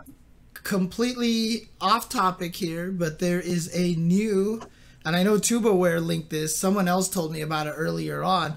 There is a new technique that is dominating NES Tetris these days, and it's really, really fascinating. Where is David? Oh yeah, there he is. There's a new technique that people are learning in NES Tetris that might actually be a third technique on top of hyper tapping. I mean, Daz play and hyper tapping. And it seems to work faster than hyper tapping. The whole concept being that hyper tapping, you have to do this as fast as you can on one button. But, you know, for those of us who play on joysticks, because the buttons are big enough, we know that if we wrap with 2 fingers, it's faster. The problem is, that's impossible here because this thing is really, really small over here. And in fact, when Jonas actually did an interview with the drummer was trying to think of ways to do this. Like, he was sitting here trying to do all this stuff like this. Well, somebody actually, I think it was Cheese who figured out this technique to do kind of a pseudo version of this where you hold the pad at just the right tension on the right balance on your leg or something like this, and you hit the bottom of the controller with your 3 fingers like this. And some people are practicing this. Sometimes some people will do it with 4 fingers like this, and you can get faster than hyper tapping with that. And some people are practicing it and starting to find it actually be a viable technique. And they just had that player finished, I think it was level 29, like the high stack thing, like recorded the first ever finish of that or something like that. It's faster and better on your hands. And like he had the longest, most line clear now on level 29 start in history. And so, yeah, he actually he does it like this, and this actually gets him to tap faster. And like Lance Muscle says, anybody can learn to do it. So Daz players won't learn hyper tapping because they're just incapable of it, right? You just can't do it fast enough. But now people are finding out that if you just do this, you can actually hyper tap with 3 fingers like this, or 4 fingers. And you know, if you need to move it twice, you use 2 fingers. If you need to move it 3 times, you use 3 fingers. And so it's crazy, dude. It's crazy. I respect it. But you guys have to move on eventually. Yeah, I was gonna say it's time for you guys to move on to a different version. Just get something innovative like this Empress from Paradise Arcade. Look at this cool. Yeah, it's so cool. You know Look at it. It's so thin. It's beautiful. It feels fantastic. All the buttons are super nice.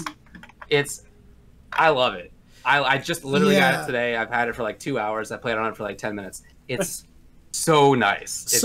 I can't say enough about it. It's really interesting because I have brought this conversation up with the Tetris guys, and I've said to them, because of my fighting game background, that this is going to become an issue. The rules so far are to only use NES pads because that just universalizes it, and they feel like other techniques are going to be more efficient, so they want to. And it's in it. And I told them, I was like, you're not going to be able to control this because these things are going to go away, for one, and two, you know, like Tetris Effect has a NES Classic mode on there, and you can't force people to use a NES pad on those things. And I was like, we have to start looking into starting to allow all the controllers in there. And so it is a conversation that I've been trying to bring up to everybody.